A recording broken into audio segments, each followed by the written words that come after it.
Snow had made Solano Ridge look peaceful, almost holy. But beneath the old barn, the ground was still breathing. Derek Solano, a divorced Army Ranger with nothing left but pain, pride, and his German Shepherd Nova, only wanted a place to start over. Then Nova refused to leave the barn door. What she found beneath that frozen farm was not treasure, but a forgotten road of courage and a modern secret someone wanted buried. This is a story about loyalty, quiet healing, and the kind of light that survives under the darkest ground. Before we begin, tell me where you're watching from, and if this story touches your heart, please like and subscribe to help us reach 5,000 subscribers and keep these stories alive. Winter had a gentle way of lying to the Missouri Booth Heel. From a distance, the cotton fields outside Hawthorne Bend looked peaceful under their thin white cover, as though the earth had never been broken by plows, debts, old family names, or men who came home from war with more silence than luggage. Snow rested on the dead stalks like lace on the hands of a woman asleep in church. The drainage ditches were rimmed with ice. The low sky glowed pale blue, and every fence post wore a little cap of frost, proud as a country judge. Derek Solano lived at the edge of all that brightness in a weather-beaten trailer parked off an old service road. The trailer leaned slightly to the left, not enough to fall, only enough to suggest it had considered the matter. A strip of duct tape held one corner of the kitchen window against the wind. The propane heater coughed before it warmed. At night, when trucks passed on the highway, the walls shivered as if remembering thunder. Derek had learned not to mind. He was 49 years old, 6'3", broad through the shoulders, and still built like a man who had once carried too much weight across foreign dust without asking who had packed it. His body remained hard in the useful places: arms, chest, back, hands. But the years had left their handwriting on him. A damaged lower spine made him move carefully in the mornings. A faint bend in his nose suggested an old break. His hair, dark chestnut with silver at the temples, grew a little rougher than it would have in uniform. His short beard carried the same early frost. He wore an old red and black flannel coat most days, its collar softened by years of weather and its cuffs worn thin. Under it was a faded army green t-shirt, the kind that had survived too many washes and too many bad decisions. His olive cargo pants were patched at one knee. His boots were brown leather, scuffed, waterproofed with care, and loyal in the way only old boots could be. Once Derek had owned a house with wide windows and a dining room table polished enough to reflect chandelier light.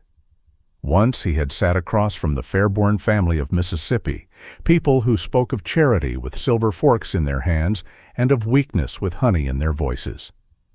That was before the divorce, before the back injury became a family discussion, before the nightmares became episodes, before Calvin Fairborn, his former brother-in-law, had smiled across a long table and called him a medical burden in the careful tone of a man discussing a damaged tractor. Derek had not thrown a glass. He had not raised his voice. He had simply looked down at his plate, where a perfect slice of roast beef sat in a ring of gravy, and realized that humiliation had a smell: butter, wine, polished wood, and expensive perfume. Now his meals came from cans, diner leftovers, and whatever he could cook in one pan without setting off the smoke alarm. It was an improvement in some ways. "At least nobody here asks the green beans for a tax strategy," he muttered one morning, scraping beans into a skillet. Nova looked up from the rug by the heater. She was a German Shepherd, 6 years old, black and gold, with a dark saddle across her back and a thick winter ruff around her neck. Her right ear had a small notch along the outer edge, a clean little absence left by a piece of metal in a place neither of them liked to remember. The notch gave her an ancient look, as though some winter goddess had clipped her ear to mark her as chosen. Nova did not wag at Derek's joke. She studied him with amber-brown eyes, solemn and disappointed. "You're right," Derek said. "Too much. I'll workshop it." Nova lowered her head again, but her eyes stayed on him. She had once worked as a military scout dog. She knew commands, scent trails, hand signals, and the difference between a man walking toward danger and a man pretending he was fine. She knew when Derek's breathing changed in his sleep. She knew the moment his dreams turned from dreams into rooms with no doors. On those nights, she would press her body against his legs, heavy and warm, anchoring him to the present until the past loosened its grip. Derek sometimes wondered who had rescued whom. He never said that aloud. It sounded too soft, and he was still learning how to be soft without feeling foolish. Outside, snow slid from the trailer roof with a soft thump. Nova lifted her head. "Easy," Derek said. "Roof's just shedding. Wish I could do the same." The mail truck came late that morning, tires crunching over the frozen gravel. Derek watched through the taped window as the driver leaned out and shoved envelopes into the dented box by the road. Most days, mail meant bills, notices, advertisements for roofing companies who had no idea how funny they were being. This time, the envelope was thick. The return address belonged to the county clerk's office. Derek stood by the mailbox longer than necessary, the envelope in his gloved hand, while the cold worked its way into his knuckles. Nova waited beside him, her black nose pointed toward the fields. The morning was bright enough to hurt.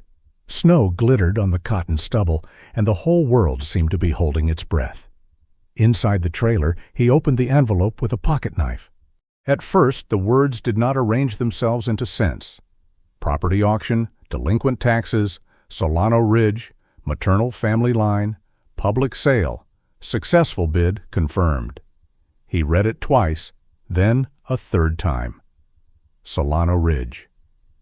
His mother had mentioned the name only once when he was young, not as a place they owned, not as a family treasure. More like a bruise she touched through clothing.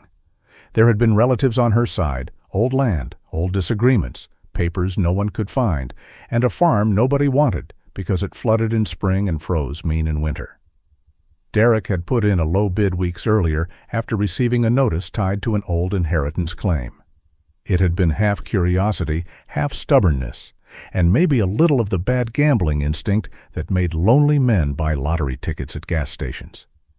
He had not expected to win. Nobody expected to win a piece of family history for less than the price of a decent used truck. Nova came closer and sniffed the papers. "You reading now?" Derek asked. She touched the edge of the document with her nose, then looked up at him. "No," he said, "we are not becoming landowners. That sounds like something involving meetings." But by noon he was sitting across from Grant Pell in a small law office above a pharmacy in Hawthorne Bend. Grant Pell was in his early 50s, neat in the way some men used neatness as armor. His gray suit fit well. His hair, sandy blonde fading toward silver, was combed so smoothly it seemed advised by committee. He had a pleasant, buttery voice, the kind that could make bad news sound like a biscuit recipe. "Mr. Solano," Pell said, folding his hands on the desk, "you understand this is not exactly a windfall." "I figured that out when nobody else wanted it." Pell smiled politely. Solano Ridge is complicated. Low agricultural valuation, water management issues, several unresolved conservation clauses. The main house requires inspection. And the old drying barn, well, that structure is its own little sermon. Drying barn? Originally a tobacco drying barn, moved from Kentucky sometime in the 1930s, according to the records. Later used for cotton storage and equipment. Modified more than once. Poorly in some cases. Pell opened a folder and turned it toward Derek. "There are restrictions involving seasonal access, water rights, and preservation review. I would strongly advise you not to demolish or significantly alter that barn until every document has been examined." Derek looked at the photograph in the file. The barn stood alone in a field, dark wood silvered by age, roof sagging at one corner. Snow blurred the background, but even in the grainy image, the building seemed to be listening. "Why would anybody move a tobacco barn all the way here?" Derek asked. "People move stranger things for sentimental reasons." Pell's smile did not change. Furniture, churches, grudges. Derek almost liked him for that. Almost. Pell tapped the file with one clean finger.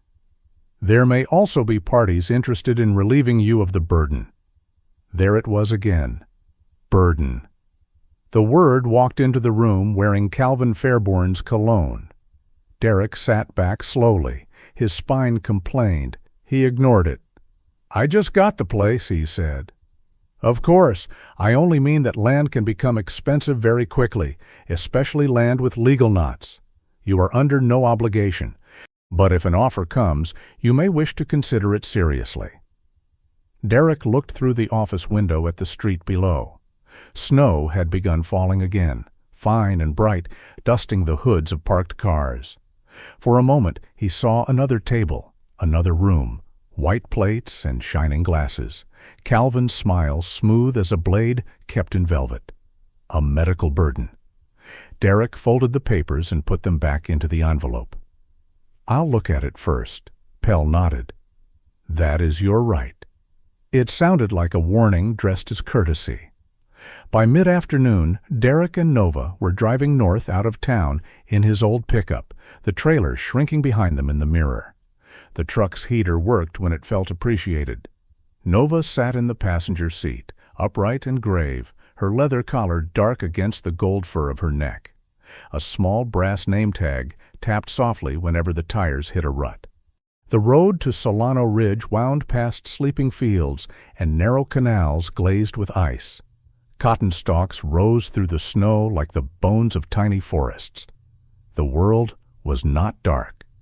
That surprised Derek. He had expected the place to look abandoned in the obvious way, gray, rotten, hostile. Instead, winter had made it beautiful with the mercy of a fresh sheet over an old hospital bed. When he reached the gate, he stopped the truck. The sign was half hidden under snow. Solano Ridge. The letters were carved into weathered wood, faded but still legible. A line of bare oaks stood beyond it, their branches lifted like black antlers against the pale sky. Past the gate lay a long drive, a white fence in need of repair, a broad field, and the main house. The house leaned a little, much like Derek's trailer, but with more dignity. Its white paint had peeled in long strips. One shutter hung crooked. The porch sagged at the center, yet the whole place remained standing with the stubborn manners of an old man rising when a guest entered the room. Derek shut off the engine. For a few seconds, neither he nor Nova moved. He had imagined, foolishly, that he would feel something clear when he saw the land. Triumph, maybe? Fear? A sudden swelling of ancestral music, though his ancestors had never been considerate enough to provide a soundtrack. Instead, he felt a strange tenderness, not ownership, recognition. As if the land had been waiting, not for a savior, but for someone who knew what it meant to be misjudged from a distance. "Well," he said quietly, "you're a mess." The old house stared back through its dark windows. "So are we," Derek added. Nova gave one soft huff. "I said we. Don't get proud." He opened the truck door and stepped into snow that came up over the soles of his boots.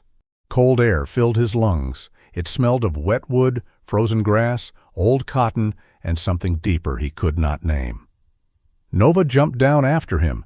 Usually, in a new place, she mapped the world in widening circles.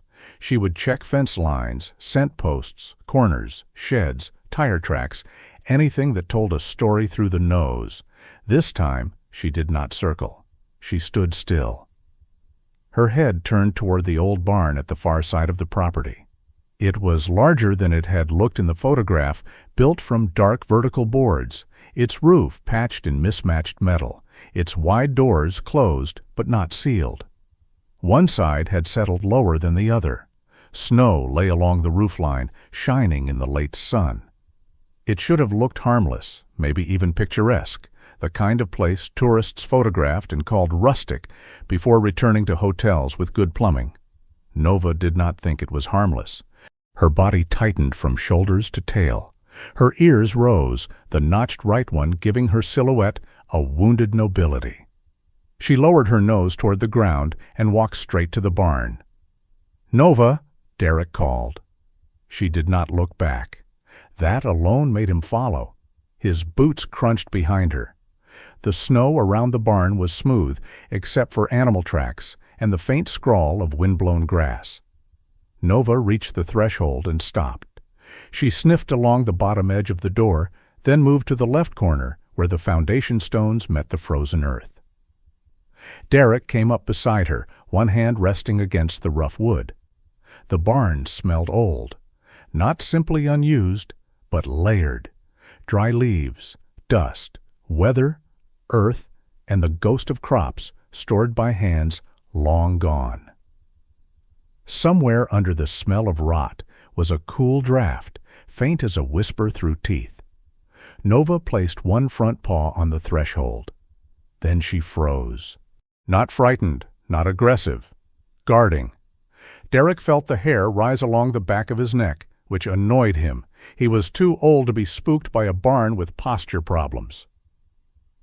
"If there's a ghost in there," he said, "I hope it knows roofing, and maybe basic plumbing. I'm willing to negotiate." Nova turned her head. Her amber eyes met his. There was no humor in them, no impatience, no simple working dog alert, no request for a command. She looked at him with a gravity he had seen only a few times before. In dust, in darkness, in places where the world had gone quiet, right before it changed its mind. Derek's smile faded. Snow drifted between them, soft as ash from a fire that had burned long before either of them was born. Behind him stood the leaning house, the empty fields, the broken fence, the life he had not asked for and maybe had not deserved. Before him stood the barn, its old boards holding their silence. Nova kept one paw on the threshold, as if she were guarding an ancient gate. Derek looked from her to the dark seam beneath the door. For the first time since the county letter arrived, he understood that Solano Ridge was not empty. It had only been waiting quietly enough for the right wounded thing to hear it. By the third morning, Derek had learned that Solano Ridge did not wake easily. The place resisted him in small, stubborn ways. The front door stuck unless he lifted it by the handle. The kitchen faucet spat brown water before clearing its throat.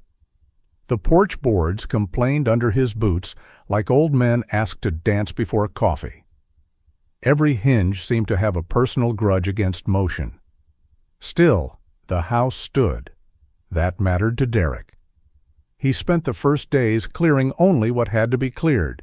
He shoveled the porch steps, swept broken glass from the front room, checked the roof line, and dragged fallen branches away from the drive.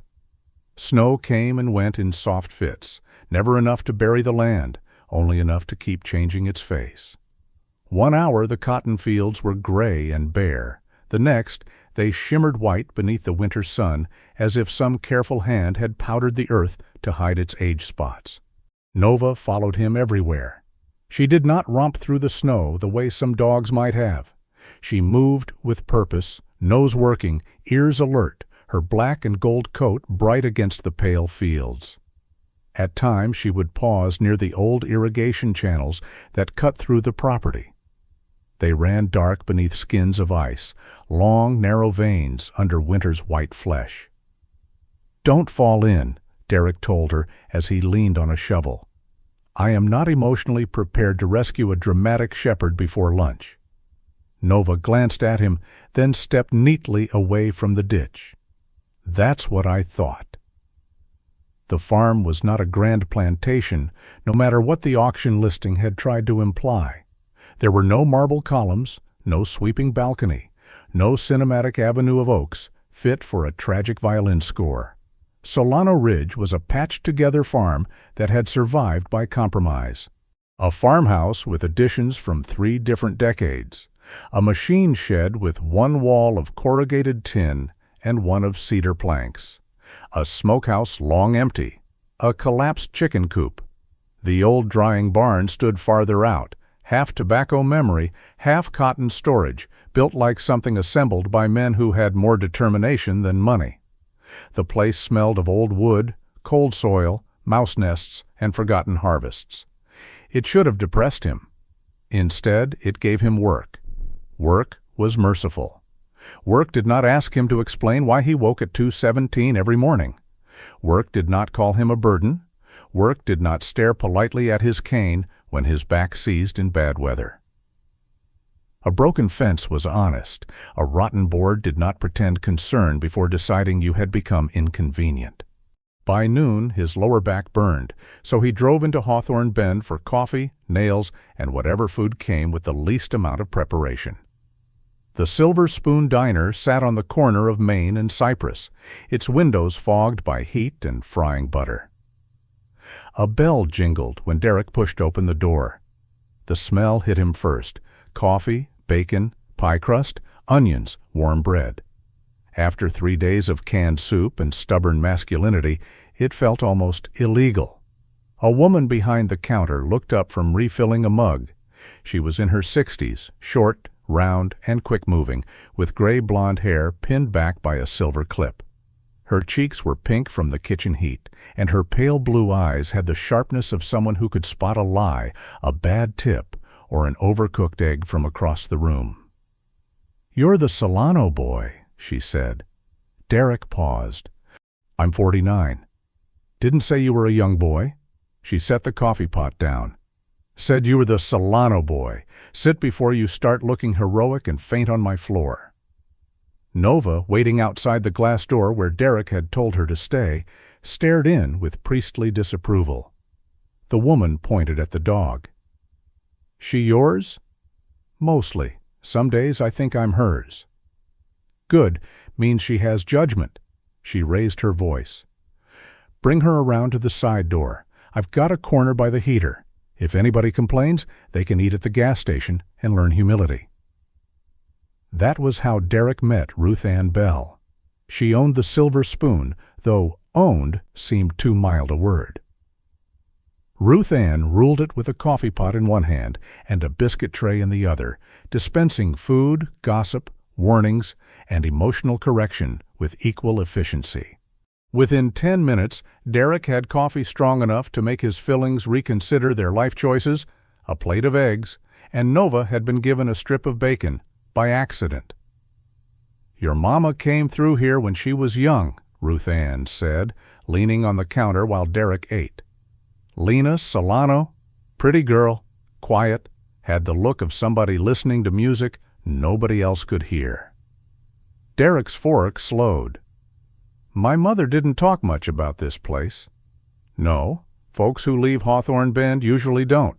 They pack their bags and their explanations in separate boxes, then lose one on purpose." Ruth Ann wiped the counter, though it was already clean. Outside, snow blew down Main Street in little white spirals. An old man in a seed company cap read the paper near the window. 2 women in church coats whispered over pie. Life moved softly here, but Derek could feel the town watching him through reflections and lowered voices. "Solano Ridge has a reputation?" he asked. Ruth Ann snorted. "Everything in this county has a reputation. The Ridge just has better manners about it." "What kind?" "The kind where people pass through but don't stand still too long." Her face changed then, not dramatically, only enough for him to notice. "I don't put much stock in ghost stories. Dead folks have enough trouble without us making them work weekends. But land remembers. Sometimes better than people." Derek looked toward the side corner where Nova lay near the heater. Her head rested on her paws, but her eyes were open. "What does it remember?" Ruth Ann gave him a look over the rims of invisible spectacles. "If I knew that, I'd charge admission." Then she poured him more coffee and changed the subject to roof tar, because tenderness in Hawthorne Bend apparently came disguised as practical advice. Later that afternoon, Derek stopped at Boone's garage for a replacement battery, a box of fuses, and a second opinion on whether his pickup's heater hated him personally. The garage stood behind a row of bare sycamores, its big doors open despite the cold. Inside, a radio played low blues while a space heater glowed orange near a workbench. The air smelled of oil, metal, rubber, and black coffee that had surrendered all hope. Elias Boone emerged from beneath the hood of an old Ford with a wrench in one hand and a red rag in the other. He was 68, lean but solid, with brown skin lined by weather and patience. His close-cropped hair and short beard were silver. His hands were large, scarred, and steady, the hands of a man who could coax engines back from the dead but would not brag about resurrection. "You Solano?" he asked. "That obvious?" "You drive a truck making 3 different sounds, and only one of them belongs there." Also, Ruth Ann called. Derek looked back toward the street. "I left the diner 20 minutes ago." Then she waited 10 minutes longer than usual. Elias bent to greet Nova first. He did not reach over her head. He offered the back of his hand and waited. Nova sniffed him, studied his face, then allowed a single touch along her shoulder. "Well now," Elias said softly. "Good afternoon, Miss Nova." Derek raised an eyebrow. "She doesn't get called Miss by many people." "Then many people lack upbringing." Derek almost smiled. While Elias tested the truck battery, Derek mentioned the old barn, the restrictions, and Grant Pell's warning not to tear anything down until the paperwork was settled. Elias did not answer right away. The wrench in his hand went still. "Drying barn on the north side?" Elias asked. "Far side of the house. Settled roof. Dark boards. Looks like it's been judging people since Roosevelt." "Which Roosevelt?" "That's the problem." Elias gave a low chuckle, but it faded quickly. He set the wrench down and wiped his hands. "My grandfather used to talk about a lantern road out that way." Derek waited. Elias did not rush to fill the silence. He seemed to choose each word from a high shelf. "Not a road like you'd put wheels on, more like places, cellars, barns, crawl spaces, dry ditches when the weather held. Families who didn't agree with the law as written, so they obeyed a higher one quietly." He looked toward the open garage door where snow drifted across the lot. "Before and during the war, people running north needed somewhere to breathe, somewhere to disappear for a night, maybe 2. Derek felt the room grow still around him. "Underground Railroad?" he asked carefully. "Some folks use that name too easily," Elias said. There was no rebuke in his voice, only care. "Makes it sound like tracks and stations and tickets. Around here, it was whispers, lanterns in windows, a loose board under a flower bin, a hymn sung twice instead of once, people risking everything without writing their names on a monument." He reached into the breast pocket of his work jacket and drew out an old pocket watch, not to check the time, Derek sensed, but to hold something familiar. "My family called it the Lantern Road. Could be stories, could be pieces of stories stitched together. But my grandmother swore Solano Ridge had a place under it where people hid when riders came through." Derek looked down at Nova. She was sitting now, ears forward. Elias noticed. "Dogs hear history better than we do sometimes," he said. Derek would normally have dismissed that as the kind of sentence people said when they wanted mystery to do the work of evidence. But Elias did not say it like a carnival fortune. He said it like a mechanic naming an old engine by sound. That stayed with Derek on the drive back. Not because he believed in ghosts. He did not. But he believed in hidden rooms. He believed in people surviving by silence. He believed in maps that were never drawn because paper could become a witness. And he believed Nova when she went still before a door. The next 2 days brought more snow and more work. Derek patched a broken section of fence, cleared brush around the drainage channels, and hauled trash out of the machine shed. Beneath every task was a question he could not quite bury. A lantern road. The phrase followed him. It softened nothing, but it deepened everything. The barn no longer looked merely old. It looked entrusted. On the 5th day, a white pickup with the logo of a local agricultural management company rolled up the drive. The man who stepped out was young, pink-cheeked, and too cheerful for the temperature. He introduced himself as a representative of Boothiel Land Stewardship Services and offered Derek a lease arrangement for the unused acreage. "Save you the trouble of managing it," the young man said. "We handle drainage, soil prep, seasonal maintenance. You collect a check." Derek stood on the porch with one hand tucked into the pocket of his flannel coat. Nova stood beside him, not threatening, simply present. "Generous," Derek said. The young man laughed as if generosity were a charming misunderstanding. "Practical, sir. Land like this can become a headache fast." There was nothing obviously wrong with the offer. That made Derek trust it less. He took the folder, but made no promise. That evening, Grant Pell called.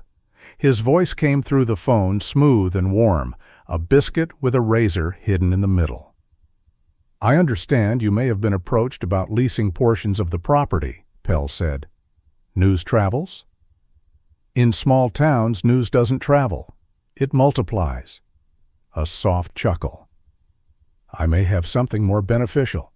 A private agricultural investment group is prepared to make a purchase offer." "I'm listening." The number Pell named was not absurd. It was worse than absurd. It was precise. High enough to change Derek's life, pay medical bills, replace the trailer, buy a house where the windows sealed and the heater did not require prayer. High enough that a sensible man would feel gratitude before suspicion.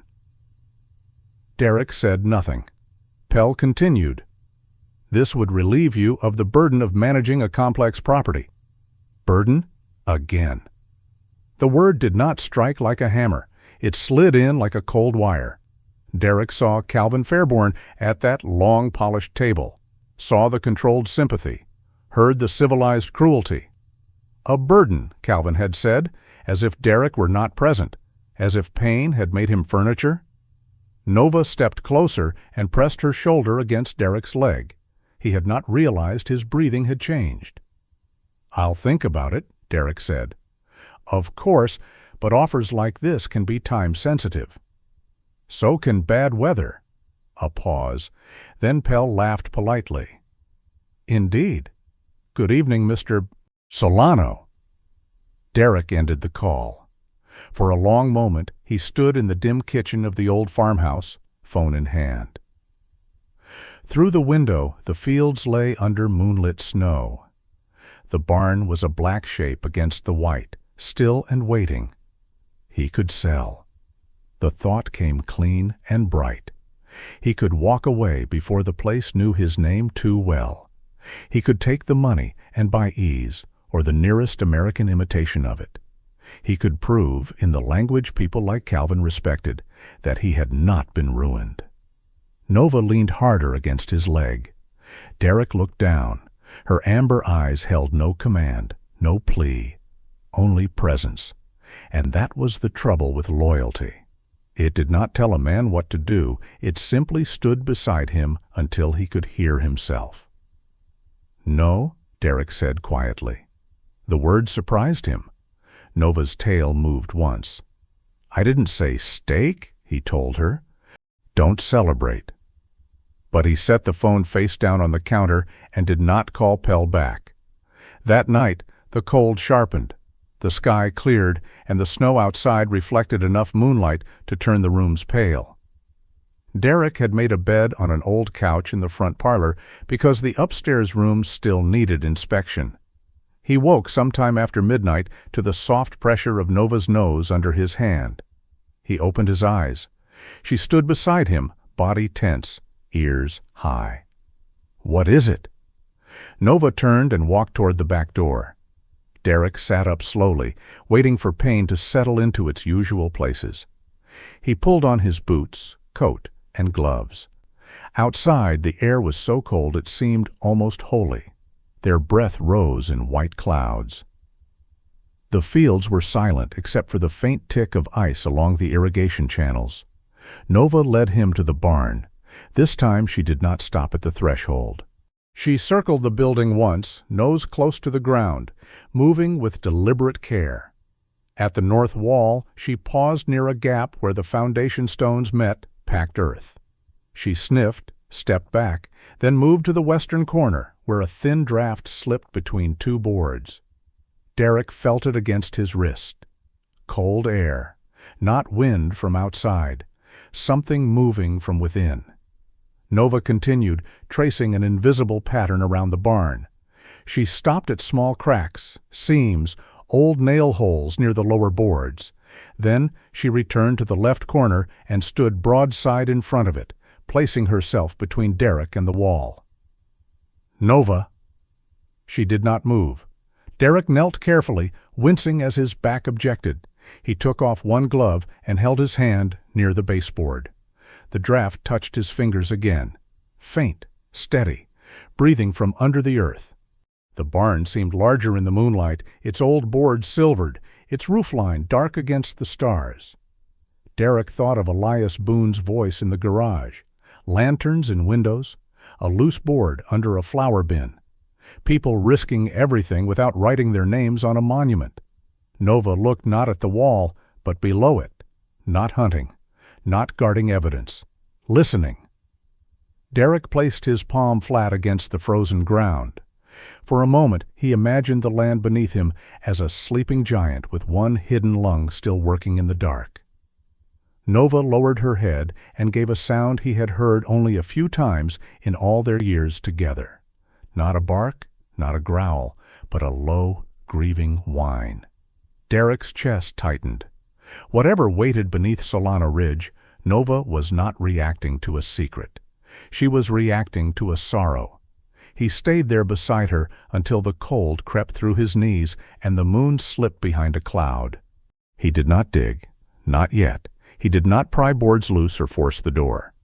Some places, he was beginning to understand, did not open for impatience.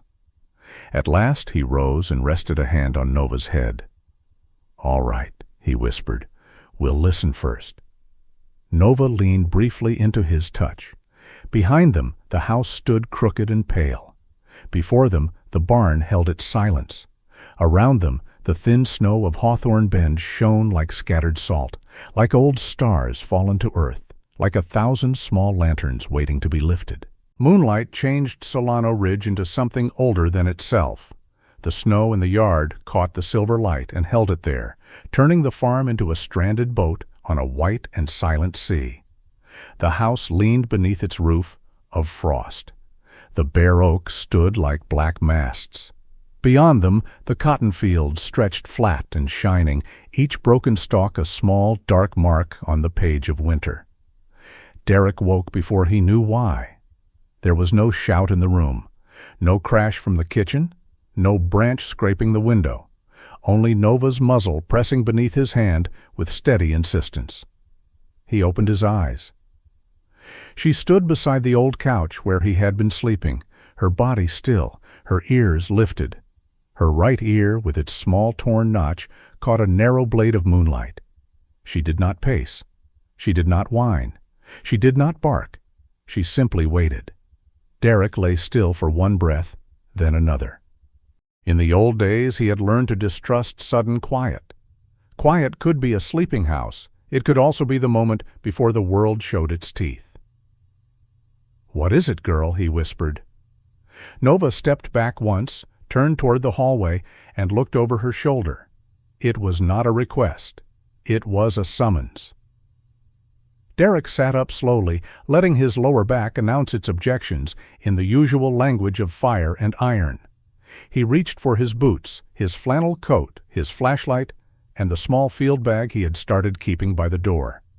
Into it went his camera, a coil of rope, a tape measure, a folded dust mask, gloves, and a notebook. He did not know what he was preparing for, which was exactly why he prepared. Nova waited at the back door, silent as a carved guardian.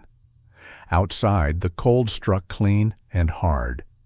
The barn stood at the far edge of the yard, dark against the glowing snow. No wind moved through the fields.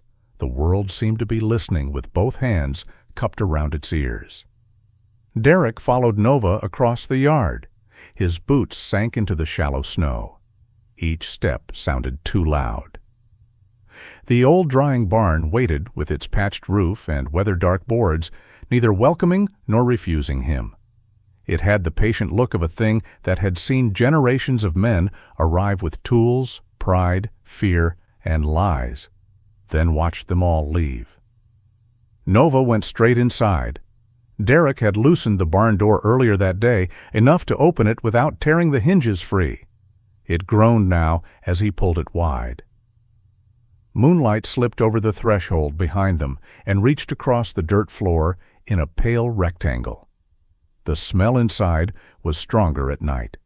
Dry wood, old leaves, cotton dust, frozen earth, something hollow.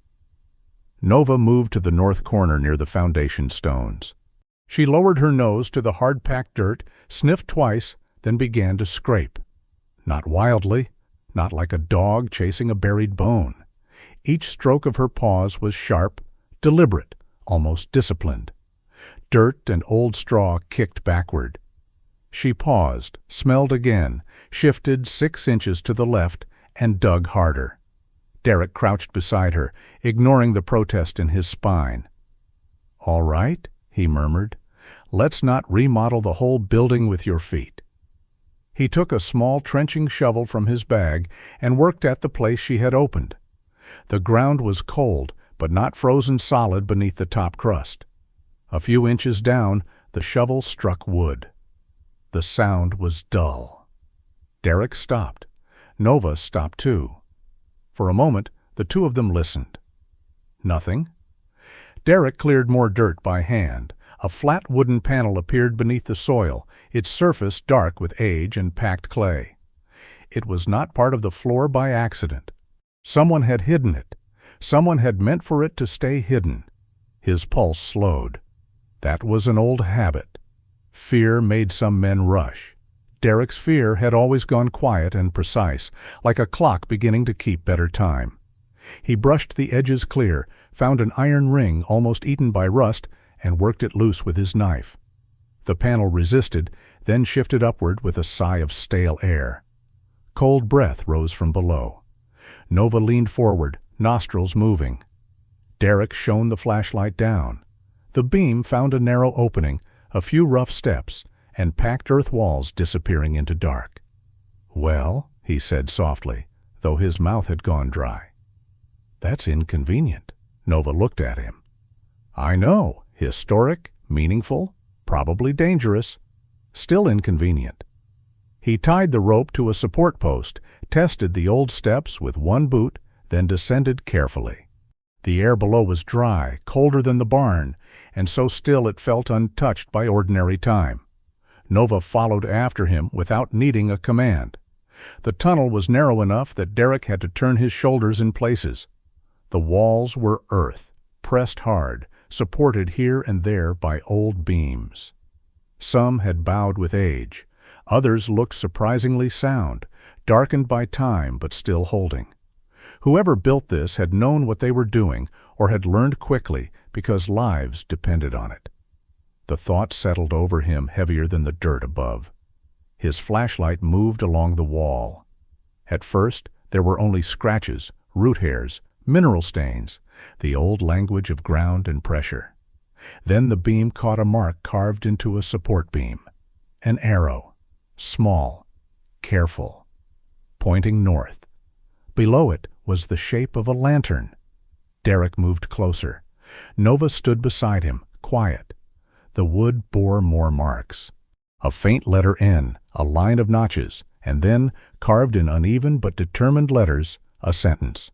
"North is a prayer with legs." Derek read it once, then again. The tunnel seemed to grow larger around him, though the walls had not moved. The words did something no map could do. They put breath back into the space. They filled the darkness with people he could not see. Tired feet, held breath, hands guiding shoulders. Someone whispering, "Not yet, Not yet. Wait for the lantern. He lifted one gloved hand, but did not touch the carving. He had touched enough old wounds in his life to know some deserved the respect of distance. Behind him, Nova lowered her head. Derek swallowed. He had expected, perhaps, a root cellar, an old drainage passage, a farmer's forgotten mistake. But this was not a mistake. This was intention. This was courage built low under the earth because courage above ground had once been too dangerous to display. For several minutes, he only documented what he saw: photographs, measurements, notes, direction, beam condition, airflow, entry point. He moved slowly, partly from caution and partly because rushing felt indecent. Even Nova seemed to place her paws more gently than usual. The old tunnel continued for a short distance beneath the barn and toward the northern edge of the property. In places, the ceiling dipped low. A few side pockets appeared, just large enough for a person to crouch in. One held a broken clay jar. Another contained a strip of cloth so old it had become the color of dust. Derek did not disturb those things. Then the tunnel changed. At first, the change was subtle.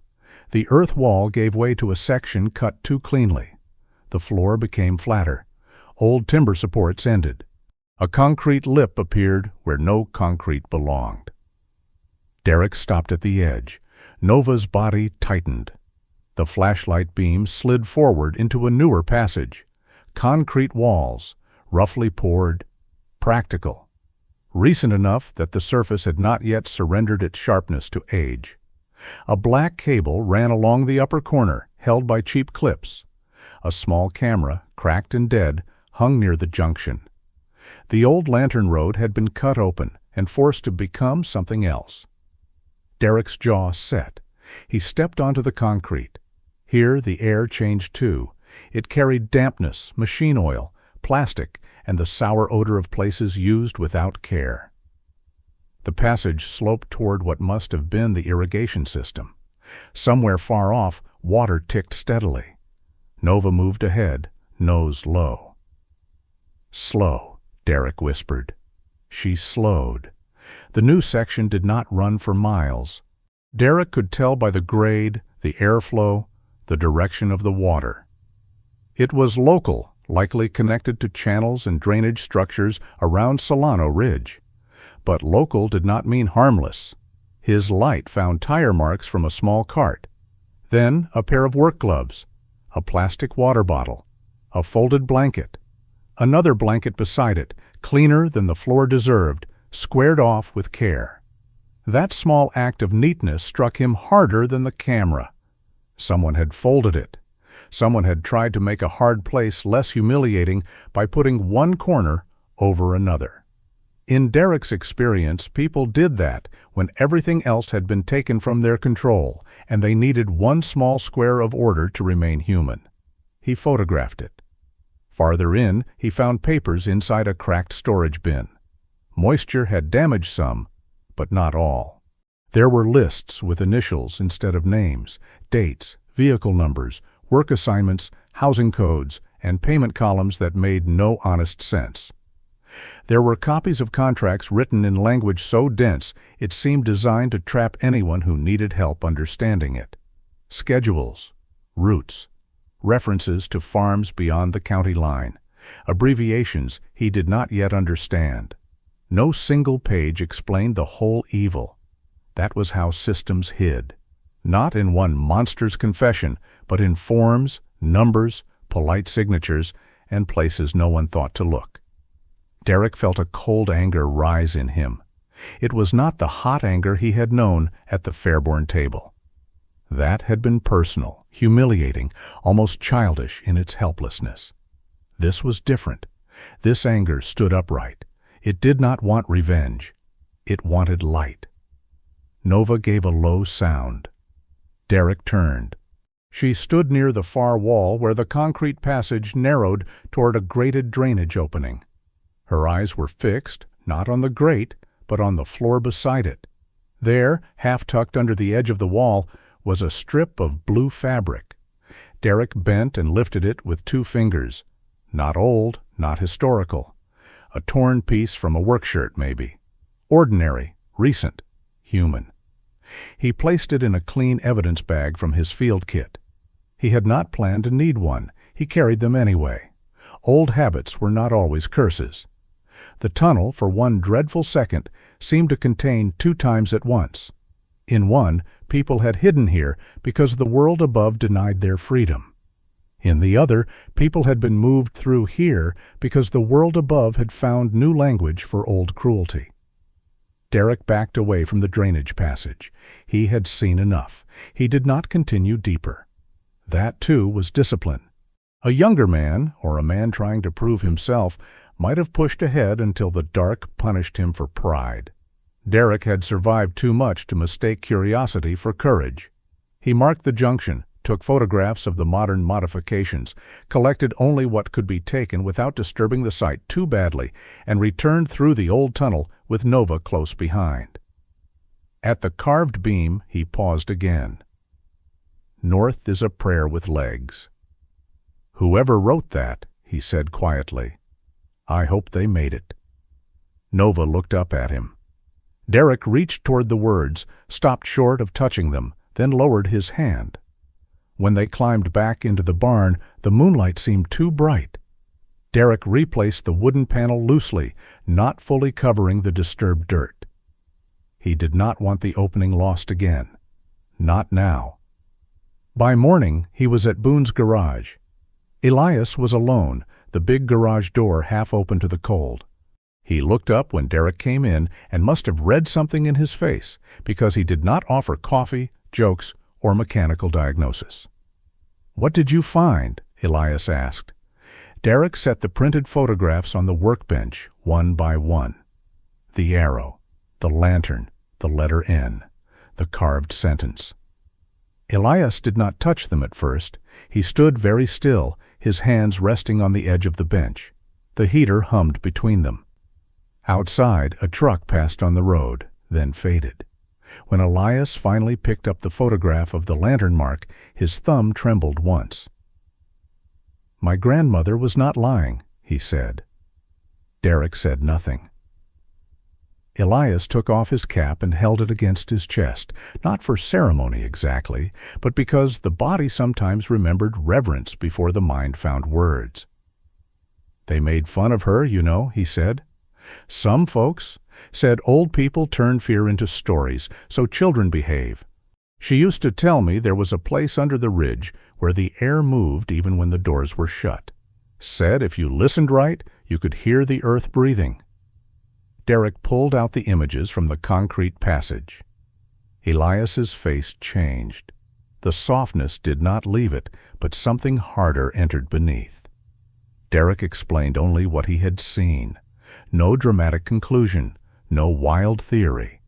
Just the passage, the cable, the camera, the schedules, the blankets, the routes, the contracts, the torn blue cloth. Elias lowered himself onto a stool. For a while, he looked older than 68. Then, slowly, he reached beneath the workbench and pulled out a metal lockbox. From it came a leather-bound notebook, cracked along the spine and tied with a faded cord. My father's people kept things, he said. Not everything, not enough, but some. He opened the notebook with careful fingers. The pages were filled with names, dates, little maps, church references, weather notes, fragments of family memory written by different hands across decades. Elias turned to a page near the middle. There, he said. Derek leaned closer. A rough sketch showed a barn, a line of trees, and a mark near the northern boundary. Old oak, air well. Beside it, in slanted handwriting, someone had written, If the lower way floods, breathe by the oak. Derek read the line twice. Elias stared at it as if the past had reached through the page and taken his wrist. That oak still there? Derek asked. Maybe. Elias's voice was low. North Boundary had 3 old ones when I was a boy. One got struck by lightning, one fell in a storm, one might still be standing. He closed the notebook, but his hand remained on top of it. "This is not treasure," Elias said. "No, it is not a ghost story." "No, and it is not yours alone just because your name is on the deed." Derek looked at him. There was no accusation in Elias's eyes, only the weight of truth. "I know," Derek said. Elias nodded once. "Good." When Derek returned to Solano Ridge, the afternoon had gone pale and windless. He carried Elias's copied sketch in his coat pocket and the photographs in a folder under his arm. Nova met him at the truck before he called her. She followed him to the barn, but when he knelt near the hidden panel, she did not push forward. She lay beside the opening, folding her front paws beneath her chest. Her head lowered toward the dark gap. Her amber eyes stayed open. She did not look proud of herself. That pierced him in a way he had not expected. Derek sat back on his heels, one hand resting on his knee. He had praised dogs for finding things before. Lost packs, scent trails, hidden danger. Nova knew the bright tone humans used when a task was done well, but this was not that. There was nothing to celebrate in finding a wound. He reached out and touched the thick fur between her shoulders. "You knew," he said. Nova's eyes remained on the dark. "No," Derek corrected softly, "because truth mattered here. You felt it." The barn creaked in the cold. Outside, snow began again, faint and slow. Derek looked at the old boards, the patched roof, the earth beneath him, and understood something he had not understood when the county letter first arrived. Solano Ridge had not handed him a new life. It had handed him responsibility, a heavy one. But not every heavy thing was a burden. Some were lanterns, waiting for someone willing to carry them without pretending they were light. Nova shifted closer until her shoulder touched his boot. Derek stayed beside her as dusk gathered in the corners of the barn. Neither of them moved to cover the opening. Neither of them went down again. For that evening, it was enough to keep watch. Derek did not call himself brave when he made the first phone call. He called himself tired. That was closer to the truth. A brave man, at least in the stories people like to tell over coffee, rushed towards danger with his jaw set and a flag waving somewhere behind his shoulders. Derek sat at the kitchen table of the old farmhouse with a cup of bitter coffee cooling beside his elbow, a stack of photographs spread across the wood, and Nova lying against his boot as though her body could keep his thoughts from slipping too far ahead. Outside, Solano Ridge shone under a hard winter morning. The fields were clean with snow. The barn stood dark and patient beyond the window. Nothing about the place looked like evidence. Nothing looked urgent. That was the trick of evil when it learned to wear good boots and speak in committee language. Derek looked at the photograph of the carved lantern, then the photograph of the concrete passage, then the lists with initials instead of names. He had spent enough years in uniform to understand the difference between suspicion and proof. Suspicion made a man feel important. Proof made him responsible. He found an old contact in his phone, a retired military investigator named Paul Haskins, a man Derek had once trusted with bad news. Paul answered on the fourth ring, voice rough with sleep and age. "Solano," Paul said. "Either you need something or you finally learned how to use a phone socially." "I need something." "Shame. I was hoping for personal growth." Derek almost smiled. "I found something under a property I bought. Historical tunnel, recent modifications, documents that look wrong, labor codes, transit schedules, maybe worse." The silence on the line changed shape. "Do not go back down there," Paul said. "That your professional opinion?" "That's my old man opinion. My professional one is worse. I'm going to send you a secure number. You call it. You say I referred you. You do not embellish. You do not play scout. And if anyone asks whether you can handle this yourself, the answer is no, because you are not an entire federal agency, no matter what your knees believe." Derek looked down at Nova. "My knees filed a complaint years ago." "Good. Let them testify." By late afternoon, a dark SUV rolled up the drive at Solano Ridge without hurry and without hesitation. It stopped far enough from the house to see the barn, the driveway, and the tree line. The woman who stepped out wore a navy parka, dark field pants, and black boots dusted with snow. Her black hair was tied low at the back of her neck, and a few silver strands near her temples caught the winter light. She did not walk like someone trying to look official. She walked like someone who had already noticed every door. "Mr. Solano?" she asked. "Derek is fine." Special Agent Marisol Vega. Her handshake was brief, dry, and exact. Her eyes were dark brown, steady, but not unkind. She looked at Nova, who stood half a step in front of Derek, ears up, body quiet. "That your partner?" Marisol asked. "Depends who you ask." Nova sniffed the air between them. Marisol did not reach for her. She waited. After a moment, Nova's tail moved once. "Good judgment," Derek said. "I try," Marisol answered. That was the first thing Derek liked about her. She did not ask to be liked. Inside the farmhouse, he laid out the photographs, copies of the documents, the torn strip of blue fabric in its evidence bag, and his rough sketch of the tunnel system. Marisol took off her gloves, pulled a silver pen from her coat, and began asking questions. Not dramatic questions. Useful ones. "What time did you enter?" "Approximate temperature?" "Did you touch the carved beam?" "Where did the airflow increase?" "Was the water sound constant or intermittent?"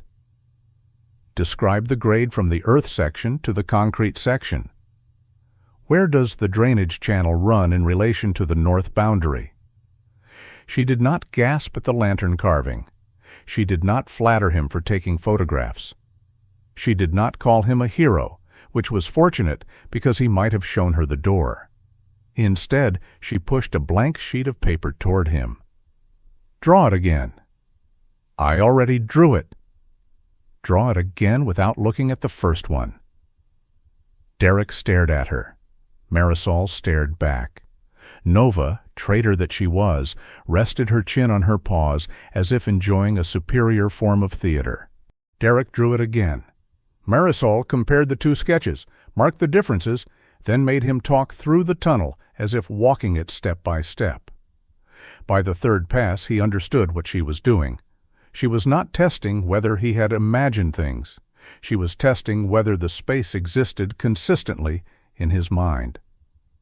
"Military reconnaissance?" she asked without looking up. "Army Ranger?" "I guess something like that. Your first sketch has too many useful mistakes." "That a compliment?" "No. Compliments slow people down." He almost smiled again. Only after 2 hours did she sit back. "This property may be connected to an existing inquiry," she said. Derek felt his body go still. Marisol capped her pen. "Delta Harvest Organics." The name sounded almost wholesome enough to put on a mason jar. Derek had seen it on signs outside Neat Fields, on local sponsorship banners, on a glossy brochure near Grant Pell's office. Green leaves, clean fonts, smiling farm workers holding baskets of produce beneath a slogan about ethical soil and honest labor. "Organic company," Derek said. "Among other things." Marisol's voice did not change, but the air around the words tightened. "They present well sustainable farming initiatives, community grants, church partnerships, veteran hiring language when it suits them. They are very good at looking like the answer to questions nobody examined closely enough." Derek looked at the photographs again. "The tunnel doesn't run across 3 states." "No," Marisol said. "And if anyone tells you it does, ignore them. The value of Solano Ridge is not distance. It is concealment, a quiet access point, old structures, drainage channels, a barn under preservation restrictions. Nearby storage, roads that do not attract attention in farming season." She tapped the page with the tip of her pen. "If this is what I think it is, the old passage was repurposed as a local transfer point. The larger movement would happen above ground, with vehicles, contracts, subcontractors, and paperwork. Paperwork, Derek said. That is where many cages are built now. The sentence stayed between them. Outside, a gust of wind lifted snow from the porch rail and scattered it like flour. Marisol slid one document closer. Have you heard the name Fairborn in connection with the purchase offers? Derek's jaw tightened before he could stop it. Marisol noticed. I was married into that family. Was? Was, he said. Calvin Fairborn is my former brother-in-law. Calvin does not appear as an operator, not in the dirt anyway. He appears near investment structures, charitable foundations, agricultural modernization grants, land acquisition pressure. She turned another page. People like that rarely leave fingerprints on doors. They prefer letterhead. Derek could see Calvin clearly. Navy suit, clean smile, pale eyes, a glass of wine held by the stem. A man who could call cruelty efficiency and sleep under expensive sheets. He called me a burden once, Derek said.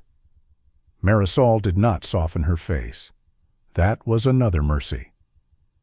Men like that label anything they cannot use. Derek looked away. There was no comfort in the line, yet it steadied him.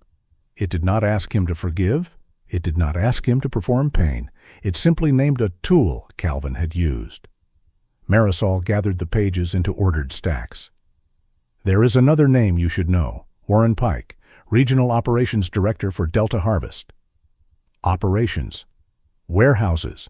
Cold storage. Seasonal transport. Work crews. Maintenance contracts. Pump access. Gate codes. Inspections. If Calvin is the clean room, Pike is the back hallway. Derek pictured a man who did not need to raise his voice. Someone who could stand in a doorway and make the doorway feel locked. I don't know him, Derek said. You may see him before this is done. If you do, do not engage. I'm hearing that a lot lately. Good. Repetition saves lives. By the time Marisol left the farmhouse, the sun had dropped behind the tree line, and the fields had turned blue with evening. She walked the property perimeter with Derek, keeping to the surface, asking him to point out the channels, the pump house, the barn wall where he had felt the draft, the old north oaks Elias had mentioned. She did not enter the tunnel. Not yet, she said. Chain of custody matters, structural safety matters, so does not alerting whoever has been using it. At the edge of the barn, she handed Derek a small device, no larger than a matchbox, black with one recessed button. Emergency beacon. It will not perform miracles underground, but it may give us a signal if your phone cannot. I thought I wasn't going back down. You are not. This is for the gap between what should happen and what does. He took it. She also gave him a roll of bright survey tape. Tomorrow, in daylight, mark the surface points we discussed. Vents, drainage covers, manual shutoff access, anything that corresponds to your sketches. Do not open anything. Do not touch anything below ground. If Nova reacts, note the location and call me. Nova looked up at the sound of her name. Marisol glanced at her. Especially if Nova reacts. Derek slipped the beacon into his coat pocket. And if someone comes with another offer? Be boring, Marisol said. That your official instruction? Yes, confused, slow, undecided, mildly annoying. Men hiding things hate opponents. They underestimate nuisances. Derek considered that. I've been called worse than a nuisance. I imagine you have. After she drove away, Derek stood in the yard until her taillights disappeared beyond the gate. Nova pressed against his leg. The farm felt different now, not more frightening, more awake. The next day, Derek marked surface points in the snow while Nova worked beside him. He placed survey tape near a rusted culvert, an old pump access cover half hidden by grass, and 3 spots along the irrigation channel where the ice had melted in small circles despite the cold. Steam did not rise. There was no theatrical sign from below, just small refusals of winter's rules. At noon, he drove toward the northern edge of the property, where an abandoned cold storage building sat beyond a line of scrub trees. It was technically off Solano Ridge land, but close enough that the drainage routes might connect. He did not enter. He stayed near the fence, noting tire tracks and a fresh chain on the gate. That was when he saw the man. He stood half behind the corner of the building, one hand on the fence wire, body angled as if ready to vanish. He was lean, about 40, with a weathered face, dark hair under a black knit cap, and eyes that seemed to measure exits before faces. His brown work coat was worn at the elbows. Mud clung to his boots. He looked less like a trespasser than a man who had become tired of being seen in the wrong place. Derek stopped. Nova stood beside him. The man stiffened when he saw the dog. "Easy," Derek said, not to Nova alone. The man took one step back. Nova did not bark. Her ears stayed up, but her head lowered slightly. Her body remained alert, yet something in her changed. Derek knew that change. He had seen her make it near frightened soldiers, lost hikers, one old woman after a car accident. Nova had a way of setting aside threat when fear was louder. The man saw it too. His eyes moved from Nova to Derek. "You own the ridge now?" he asked. His accent was faint, softened by years of moving between places. "Name's Derek." The man did not offer his own name. Derek did not push. "You looking for someone?" Derek asked. The man's mouth tightened.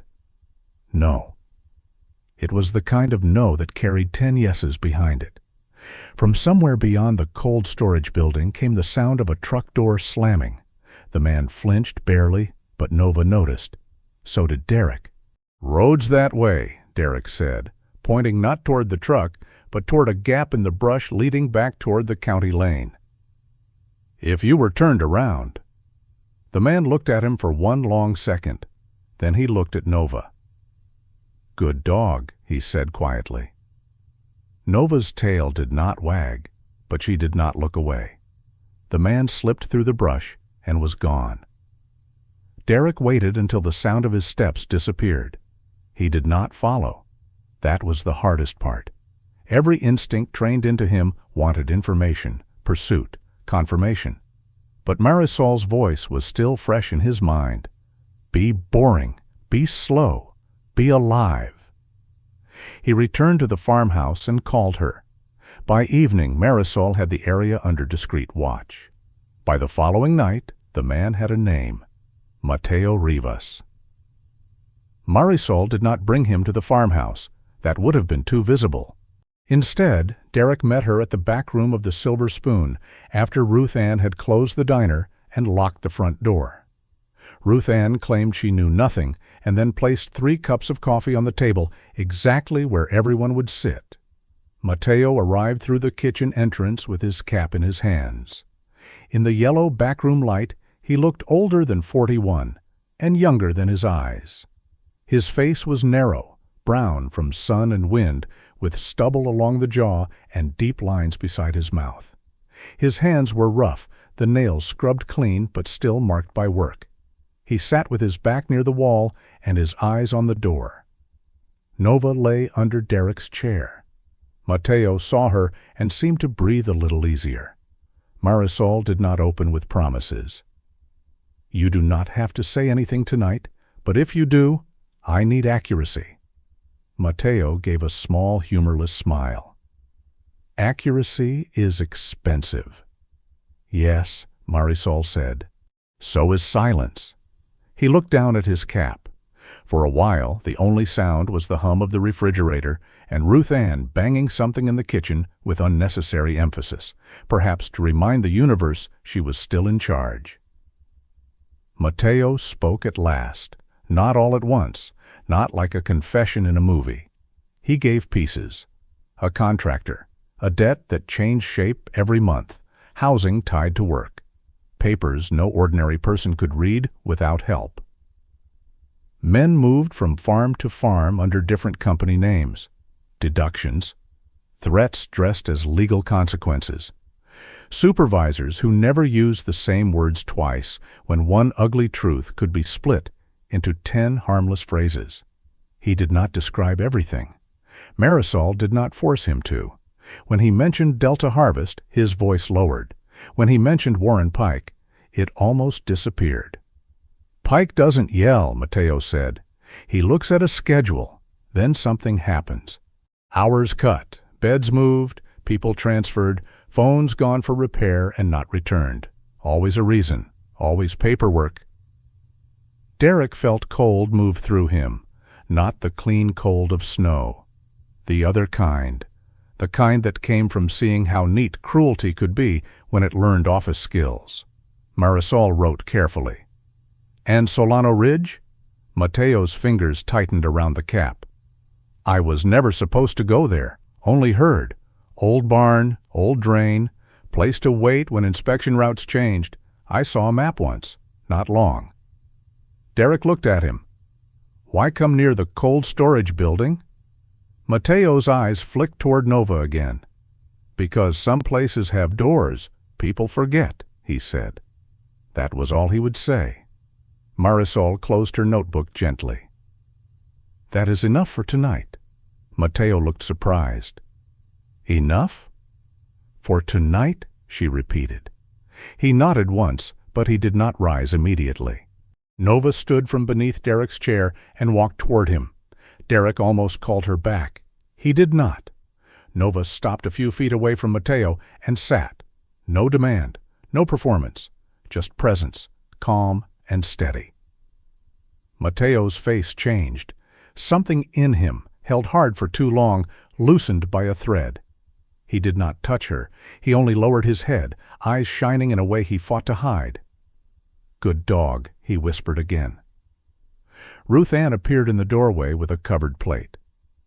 "For later," she said, setting it beside Mateo without looking at his face too directly. "Don't argue. I've buried better arguments than you." Mateo stared at the plate as if kindness were more dangerous than hunger. Then he nodded.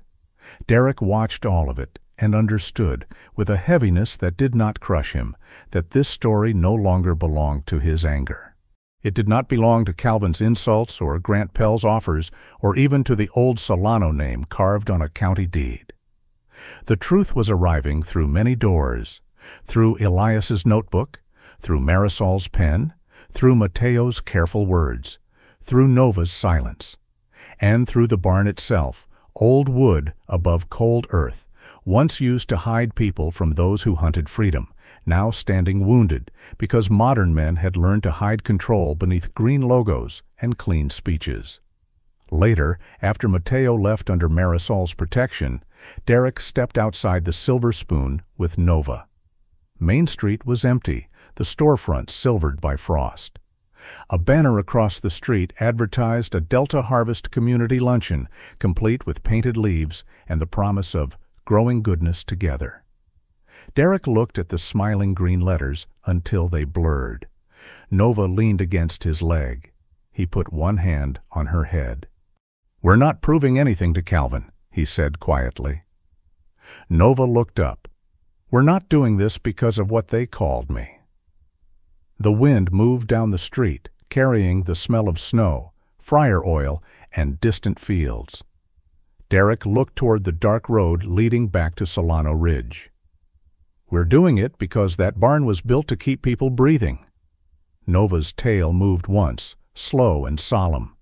Above them, the street light flickered in the cold, and for a moment its glow looked almost like a lantern refusing to go out. The storm came softly, which somehow made it worse. No thunder announced it, no great wind slammed against the farmhouse.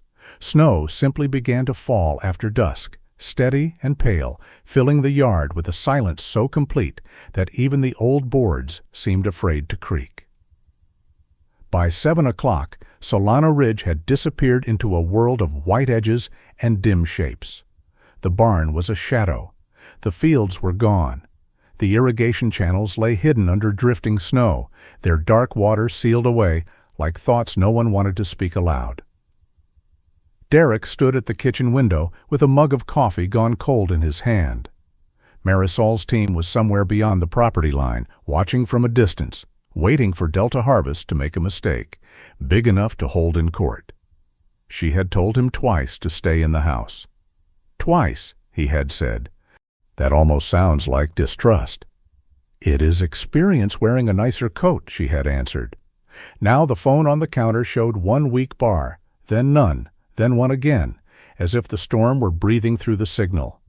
Nova paced between the back door and the hallway, not frantic, worse, purposeful. Her nose stayed low, her ears kept shifting toward the barn, then toward the north ditch, then back again. Her breath came short through her nose, not from fear but from concentration. Derek watched her for several minutes before speaking. That better not be a raccoon with ambition. Nova ignored him. She went to the back door and stood rigid. Derek set down the mug. Outside, near the line of the irrigation channel, he saw something that had not been there an hour ago, a faint pair of tire tracks already softening under new snow. They curved near the pump access point Marisol had asked him to mark.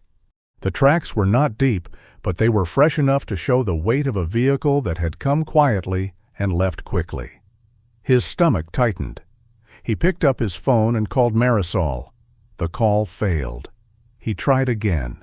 This time it rang once before dissolving into static. He typed a message instead. Fresh tracks near South Channel. Nova alert. Checking marked surface valve only. Not entering tunnel. He stared at the spinning icon beside the message. Sending. Still sending. Then the phone lost signal. Of course, Derek muttered.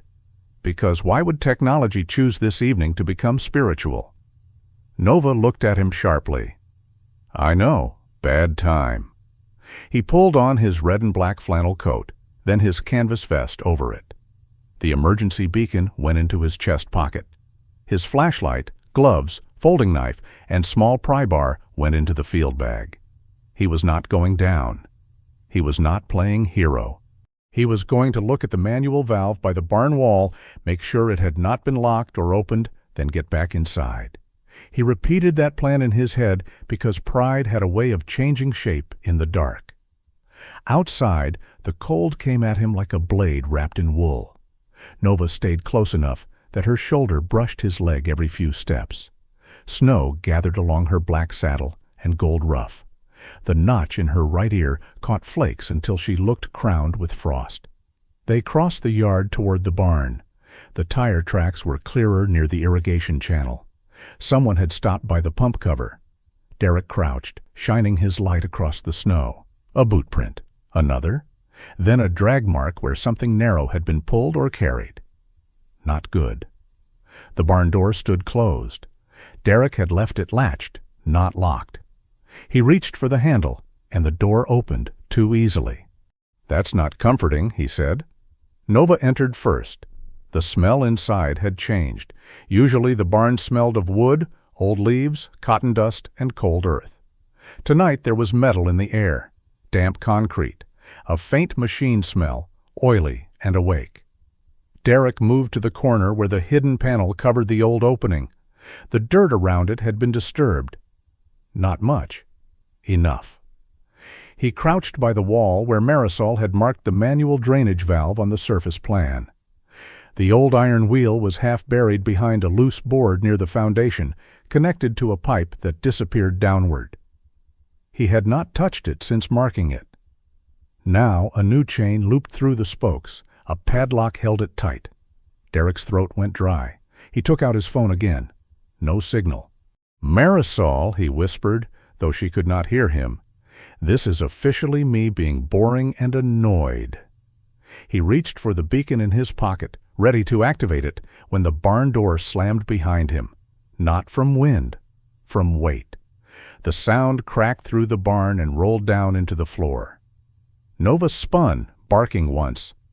Derek crossed the room in 3 strides and pulled at the door. It did not move. A metal bar had dropped outside, or something had been wedged through the handles. He hit it with his shoulder once, then stopped. The old frame groaned. Forcing it could bring half the door down and block the way worse. Then came the sound beneath the floor, a low mechanical hum, deep, steady, like the heart of some buried iron animal waking under the snow. Nova turned toward the hidden panel. Derek felt the vibration through his boots. The pump. He moved fast then, not wild, not panicked. Fast the way a man moved when his choices had become few. He dragged the wooden panel aside and shone the light down. Water glimmered below in the concrete passage where there had been dry floor 2 days earlier. A black, moving shine. "Not entering tunnel," he said under his breath. That plan aged beautifully. The water was not at the old earth section yet, but it was climbing through the modern branch. If the pump kept running, it would flood the concrete passage, wash evidence away, and possibly collapse portions of the old tunnel. If he stayed in the barn, locked in with one exit barred, and water rising below, he would be waiting for someone else's timetable. Nova looked down into the opening, then back at him. Derek activated the beacon. A tiny red light blinked once, then again. Weak comfort, but comfort. "Better than a prayer with no legs," he said. He secured the rope to the support post, took the pry bar, and descended into the old passage. Nova came after him without hesitation. The air below struck colder than before. The old tunnel held at first, dry and narrow, the timber beams black with age. But from the concrete section came the sound of water slapping walls, rising in uneven surges. Derek reached the junction and saw the flow. It poured from a side culvert into the modern passage, churning around the cart marks, lifting debris, carrying small bits of paper and straw in its current. The camera on the wall hung dead, its cracked lens reflecting his flashlight like a blind eye. He did not go toward the deepest part. He went along the higher edge toward where the old tunnel curved north. His field map said there might be an air well somewhere near the oak if Elias's notebook was right. If the lower way floods, breathe by the oak. The old words returned to him now, less like history and more like instruction. Nova moved ahead, nose high, searching for airflow. Water crawled into the old passage behind them with slow fingers.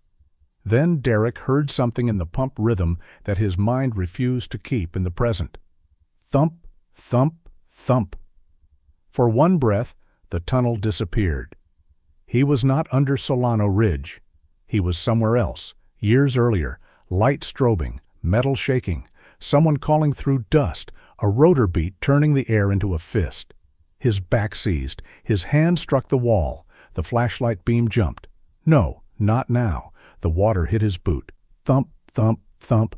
Nova turned back. She did not bark. She came to him, seized the cuff of his sleeve gently between her teeth, and pulled. Once, twice. Then she pressed her body against his leg, hard and warm, pinning him to the earth beneath his feet. Her weight said, "Here." Her breath said, "Now." Her eyes, amber in the flashlight glow, said, "Stay." Derek shut his eyes and forced air into his lungs. Cold dirt, wet boot, dog fur, snowstorm, Solano Ridge. Not there. Here. "Good girl," he whispered, the words rough. "Good girl. I'm here." Nova released his sleeve only when his hand steadied. He kept moving. The old tunnel sloped upward by inches, not enough to save them forever, but enough to buy time. Derek traced the wall with his gloved hand. The carved marks appeared in the beam again. A lantern, an arrow, 3 small cuts like tally marks. Under different circumstances, he might have paused in reverence. Tonight, reverence had to walk. The marks led them around a collapsed side pocket and toward a narrower passage half blocked by fallen brick. Cold air touched Derek's cheek. Nova stopped at the brick. She sniffed the gaps, then pushed her nose toward the left side and gave a sharp huff. "There?" She pawed once. Derek knelt, pain flaring up his spine so brightly he nearly laughed. He wedged the pry bar into a crack and leaned his weight into it. The first brick shifted. The second fell inward. Behind them, water surged over the slight rise and spread across the tunnel floor. "Wonderful," Derek said, breath shaking. "A water feature. Really improves resale value." Nova sneezed dust from her nose and gave him a look that, even in mortal inconvenience, managed to be disappointed. "Yes, your comedy standards are very high." He worked faster. Brick by brick the opening widened. Not enough for comfort. Enough for survival. The air behind it was colder and fresher. Derek pushed the field bag through, then crawled after it, teeth clenched against the pain in his back. Nova squeezed through with more grace, because dignity apparently came easier with 4 legs. On the other side, the passage changed again. Older, rougher, a crawl space at first, then a rising shaft lined with stone and packed earth. Roots hung through gaps like black fingers. The airflow was real now, threading down from above. "The oak?" Derek whispered. Nova went first, climbing over stones and old clay. Derek followed, using roots and wall cracks for leverage. Every movement pulled at his back. His hands had gone numb inside his gloves. The pump below continued its heavy pulse, but the sound was farther away now, swallowed by earth. At the top of the sloped shaft, they found the air well. It was not wide enough to stand in. Stone sides rose around them in a narrow circle. Above, perhaps 10 or 12 feet up, a wooden cover or metal plate blocked the opening. Snow and frozen dirt had sealed the edges. A thin line of moonlight leaked through one crack, pale as a promise made by someone far away. Derek pushed upward with the pry bar. The cover did not move. He tried again. Nothing. "Of course," he breathed. Why have an ancient escape route without a subscription-based upgrade? Nova stood beneath the shaft and looked up. Derek's arms trembled. He hit the cover once, twice. Dirt sifted down. Snow dusted his face.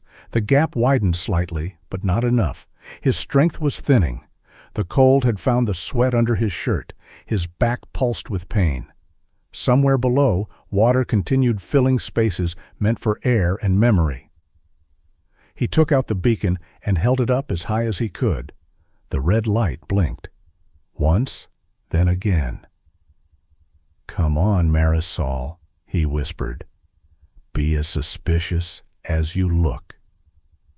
Above ground, beyond his sight, the storm kept falling.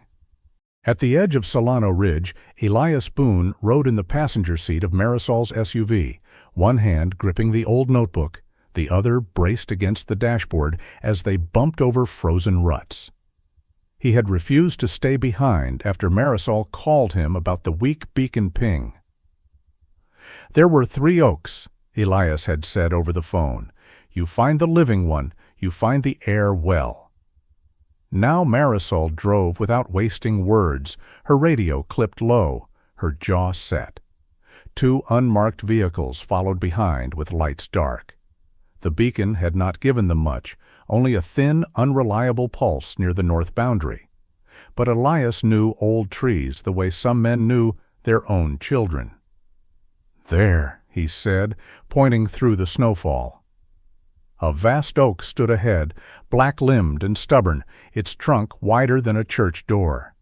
Snow clung to its roots. Beneath it, half hidden by drift and brush, lay a low mound of earth. Marisol braked. For several seconds there was only the whisper of snow and the idling engine.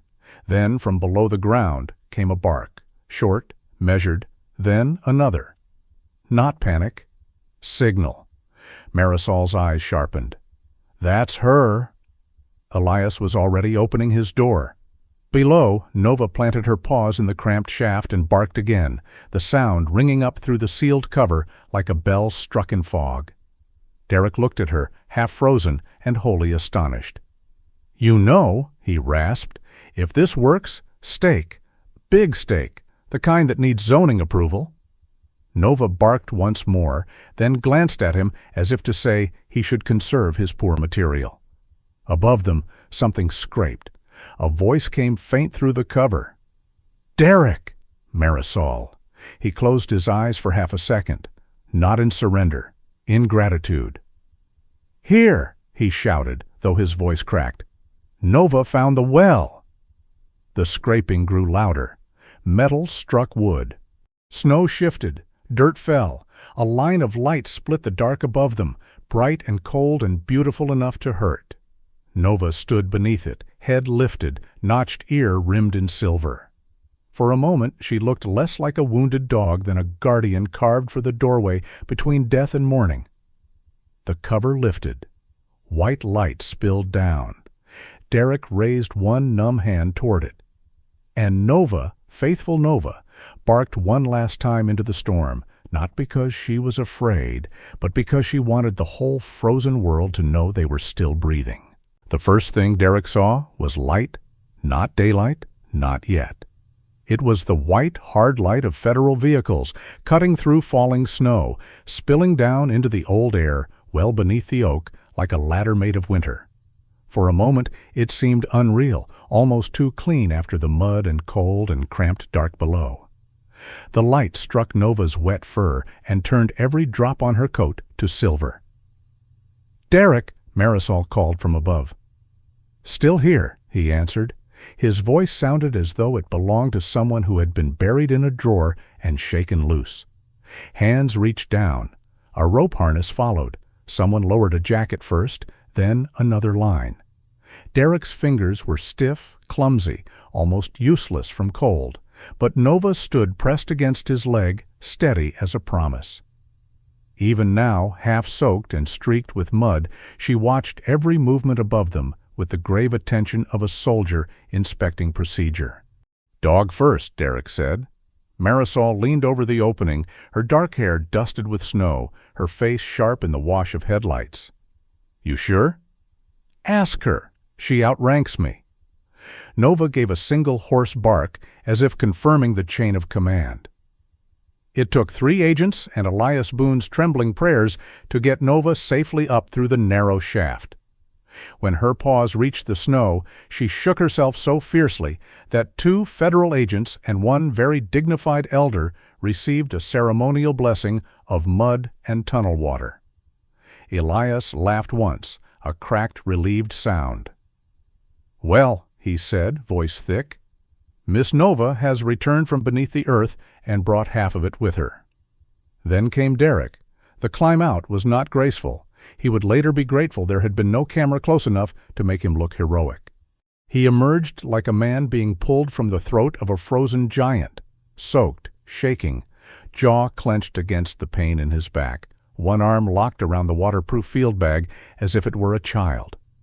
The moment his boots hit snow, his knees nearly folded. Marisol caught one side of him. Another agent caught the other. Derek tried to wave them off, failed, and decided dignity was overrated when hypothermia had filed paperwork. "Sit down," Marisol ordered. "I was considering a brief dance number." "Sit." He sat. They wrapped him in a thermal blanket. Someone put a knit cap over his wet hair.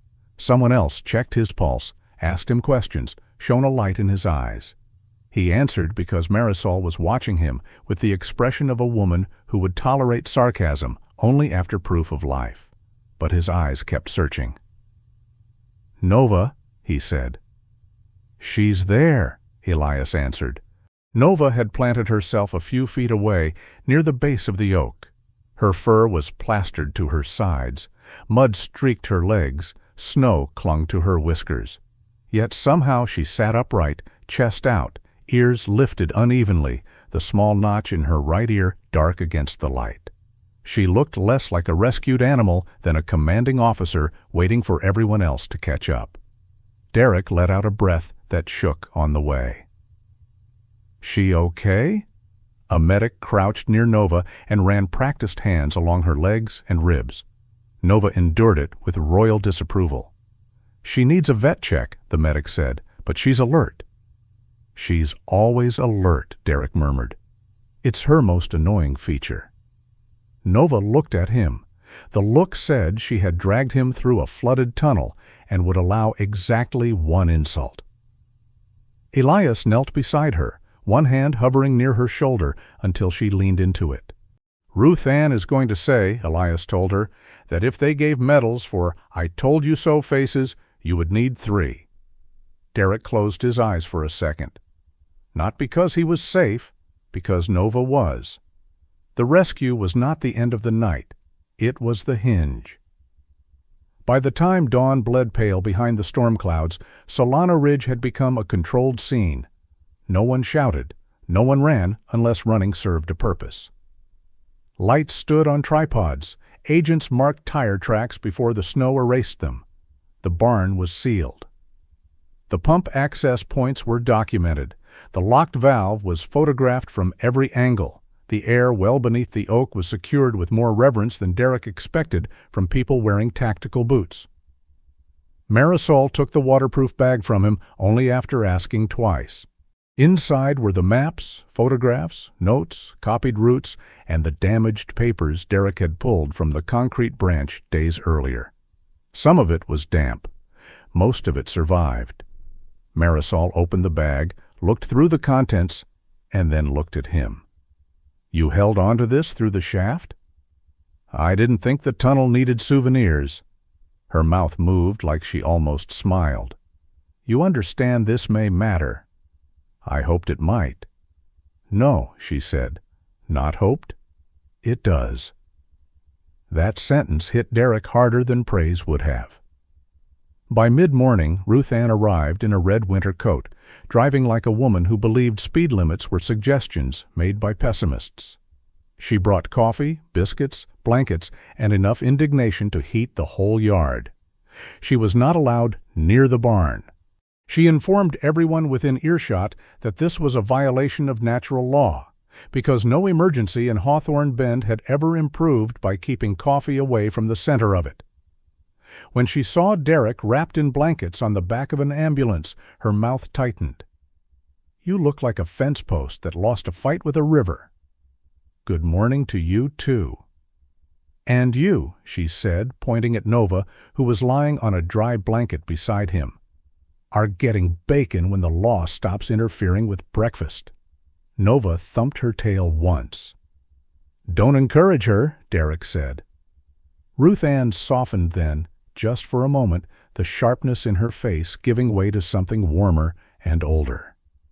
"You both came back," she said. Derek looked at the barn, then the oak. "Somebody left directions." Ruth Ann followed his gaze. "Then somebody had faith the right fool would read them." The federal operation widened quietly at first. That was how Marisol wanted it. Not a spectacle. Not a parade of sirens for television.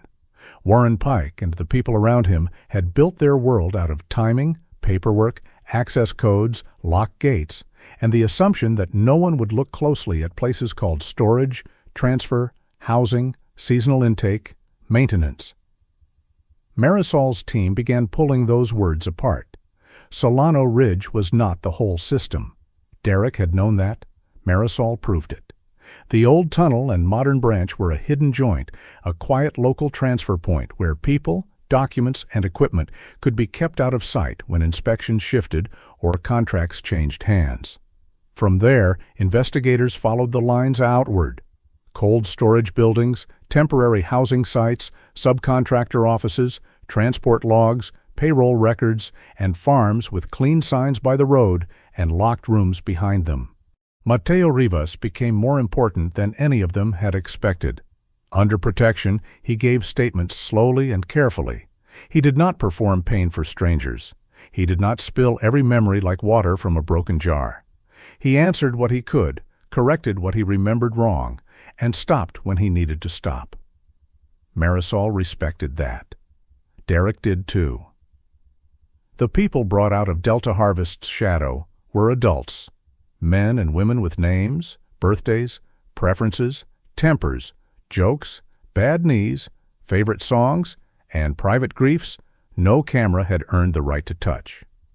Some wanted to speak, some did not. Some stared at the snow as if unsure whether quiet could be trusted. Some asked for phones, some asked for relatives. One older man asked, with great seriousness, whether Ruth Ann's biscuits were free or if he would owe paperwork for them. Ruth Ann heard that and nearly declared war on bureaucracy. "Tell him," she said, loading a plate, "the only contract is he eats while it's hot." Derek watched from a distance, leaning on a cane he pretended not to need. Nova stood beside him, wearing a clean borrowed blanket over her back like a queen returning from a poor but dramatic kingdom. Her right ear, with its notched edge, flicked toward every voice. Mateo saw her and came over. He kept his hands in his coat pockets. His face looked drawn, but his eyes were clearer than before. "She found you," he said. "She found the air." Mateo looked toward the barn. "Sometimes that is the same thing." Derek nodded. For a moment, neither man said anything. They stood in the snow while strangers moved through the yard with clipboards, radios, evidence bags, and careful hands. "You did more than you think," Derek said at last. Mateo's jaw tightened, not with pride, but with the discomfort of receiving anything like gratitude. "I waited too long. You're speaking now.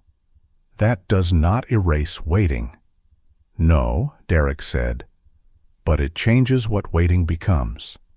Mateo looked at him then. Maybe that was the first time he truly saw Derek not as the man who owned the ridge, not as the veteran, not as the one pulled from the ground, but as another man trying to decide what to do with the years that had already happened. Nova stepped forward and pressed her nose briefly against Mateo's hand. He looked down. For one brief second, his face almost broke. Then he nodded to her, as though accepting a medal he did not feel he deserved. Warren Pike was taken first, not in a blaze of drama, not with speeches. He was found in a regional operations building near the edge of town, where metal shelves held labeled boxes and monitors showed feeds from loading docks and yard gates. He wore a black quilted vest over a gray shirt, and when agents entered, he looked less surprised than inconvenienced. He tried to become a manager immediately. There had been misunderstandings, he said. Subcontractors made independent decisions. Temporary housing fell under another entity. Transport irregularities were being reviewed internally. He used phrases like compliance failure and documentation gap as though each word were a tarp he could throw over a hole. But systems remembered too. Access logs remembered. Camera timestamps remembered. Pump controls remembered. The fresh chain on the drainage valve remembered. The locked barn door remembered. And because Marisol had waited, watched, and connected evidence instead of charging at shadows, Warren Pike had fewer places to hide than he believed. Calvin Fairborn took longer. Men like Calvin did not stand near pumps or carry keys that smelled of oil. They stood near podiums. They appeared in local business magazines beside phrases like rural revitalization. They smiled in photographs where oversized checks were handed to schools, clinics, food banks, veterans' charities. His suits were tailored.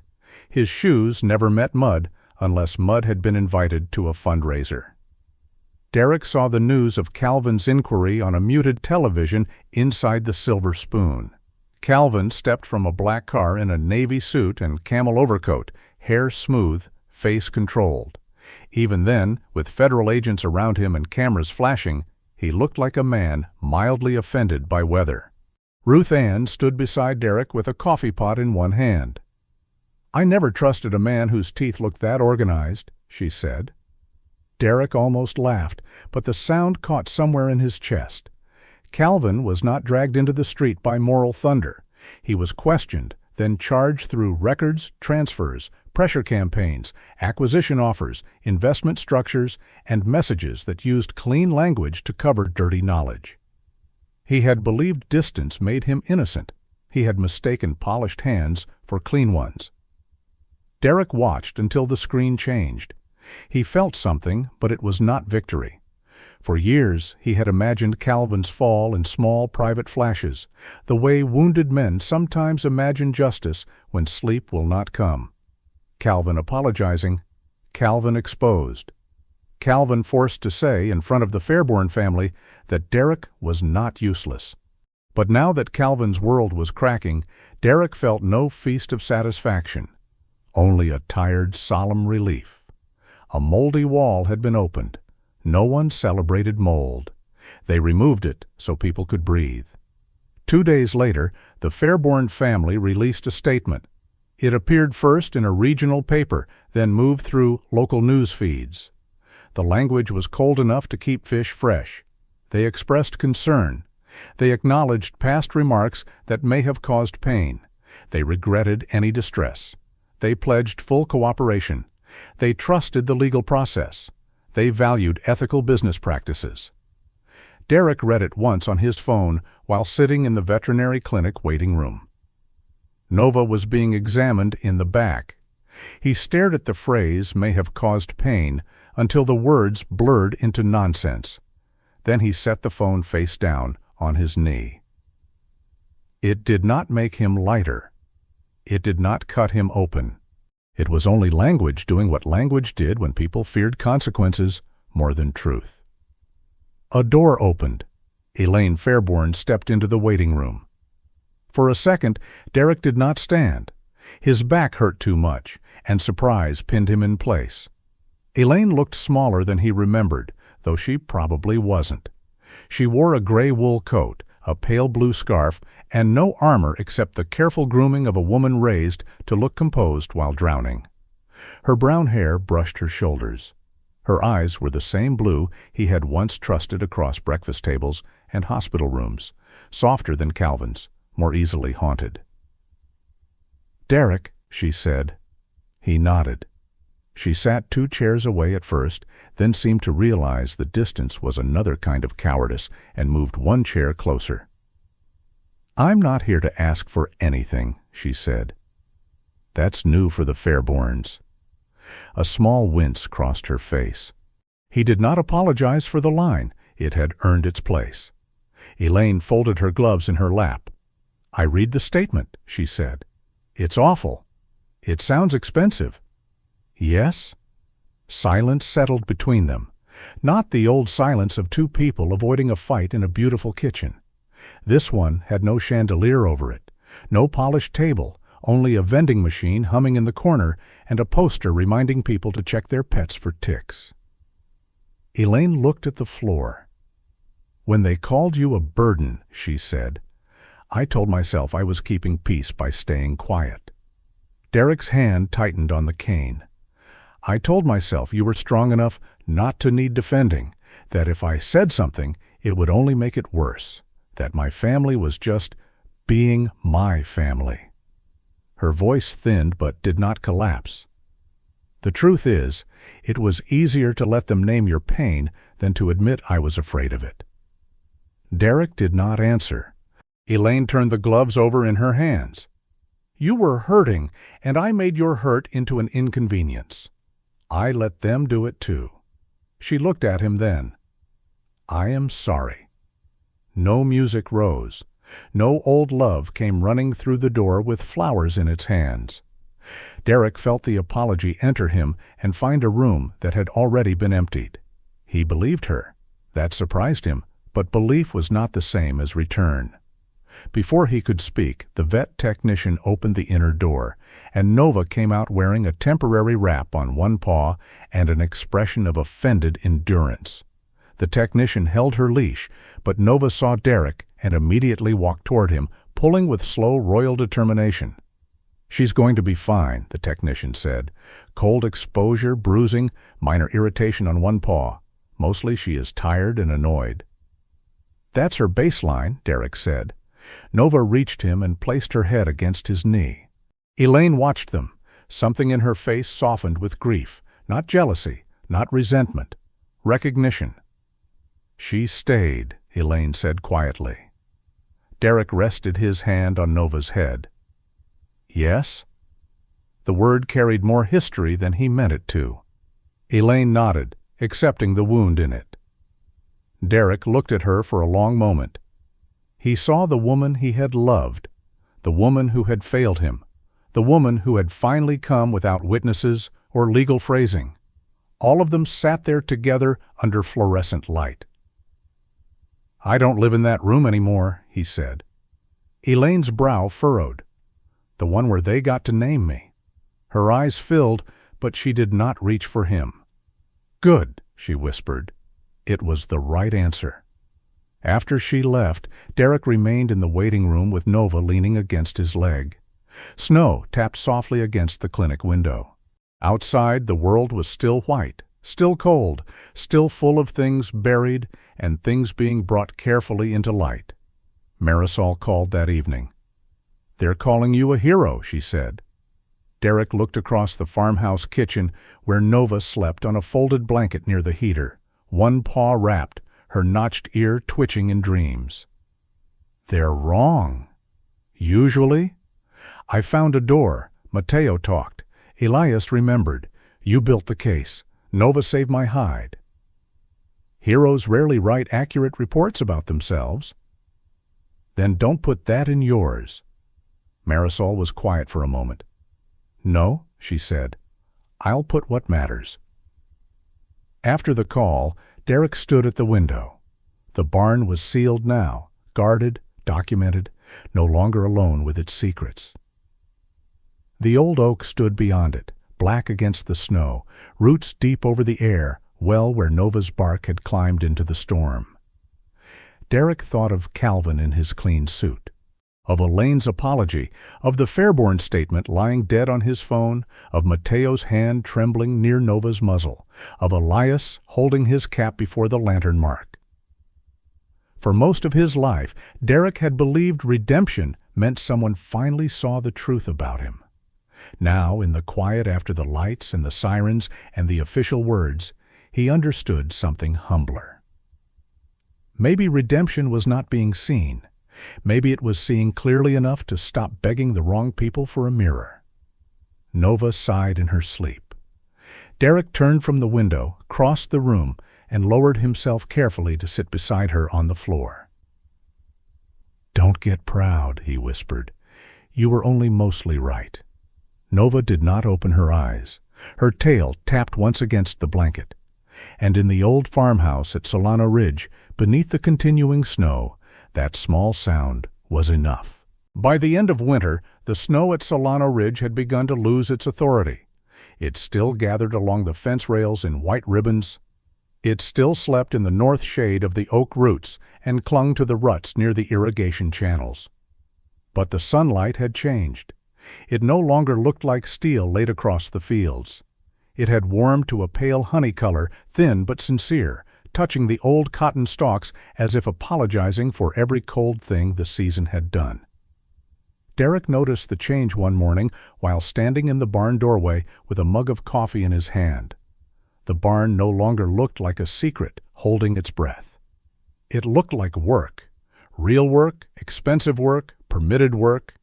The kind of work that arrived with inspectors, forms, contractors who said "up to code" as if reciting scripture, and invoices that made Ruth Ann Bell threaten to marry a banker simply so she could divorce him for sport. Derek had not refused the reward money or the assistance funds made available after the investigation. A younger version of him might have done it out of pride or out of the strange belief that suffering was pure if no one helped pay for repairs. But suffering had not repaired the roof. Suffering had not reinforced the floor. Suffering had never purchased lumber, insurance, veterinary care, or a single decent lock. So he accepted the money. Not all of it for himself. A portion went into making the old drying barn safe. New roof beams, reinforced walls, proper drainage, electrical work installed by people who had licenses and opinions. The dangerous boards came down. The rotten steps were replaced. The hidden entrance to the old tunnel was framed, sealed, and protected behind a low railing so no curious fool could fall into history and sue the county. A second portion went into a fund with a name Derek disliked at first because it sounded too official, the Solano Ridge K-9 Recovery Fund. It would help veterans train with working dogs for search support, community safety, and recovery work. Not everyone who came through would become law enforcement. Not everyone needed a badge. Some needed a skill, a reason to wake up, a dog who could hear the tremor in their hands before they called it fear. A third portion went toward preservation. That part mattered to Elias Boone, and because Elias could make silence feel like a courtroom, it soon mattered to everyone else too. He oversaw the small memorial wall inside the barn with the gravity of a man tending a family grave. He brought copies of old church maps, pages from family notebooks, weather records, and handwritten accounts passed down through people who had known better than to write too much when writing could endanger the living. He would not allow anyone to call the old passage a tourist attraction. This was not built for curiosity, Elias said one afternoon, standing near the restored section of packed earth. It was built because somebody needed one more hour of breath. The contractor, a broad man named Hank with sawdust in his beard, had simply nodded and removed his cap. Derek watched that and understood why Elias belonged there more than any plaque ever would. The memorial did not exaggerate. It did not claim grand roots or famous names.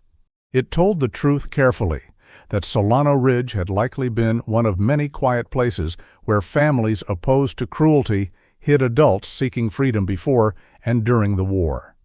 That local memory had preserved what records could not. That later hands had damaged the place by turning concealment into control.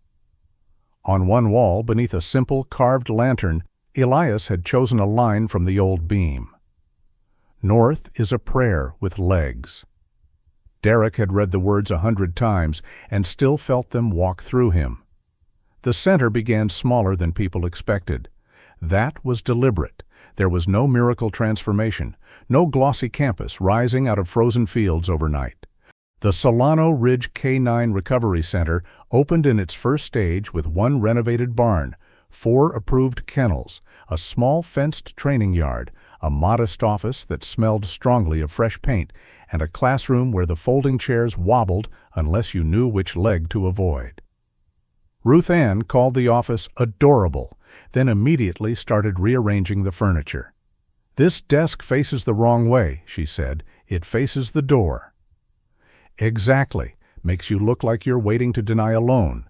Turn it toward the window. Let people see snow and dogs before they see paperwork." Derek looked at Nova. "She has opinions." Nova, lying in a patch of sunlight, blinked without sympathy.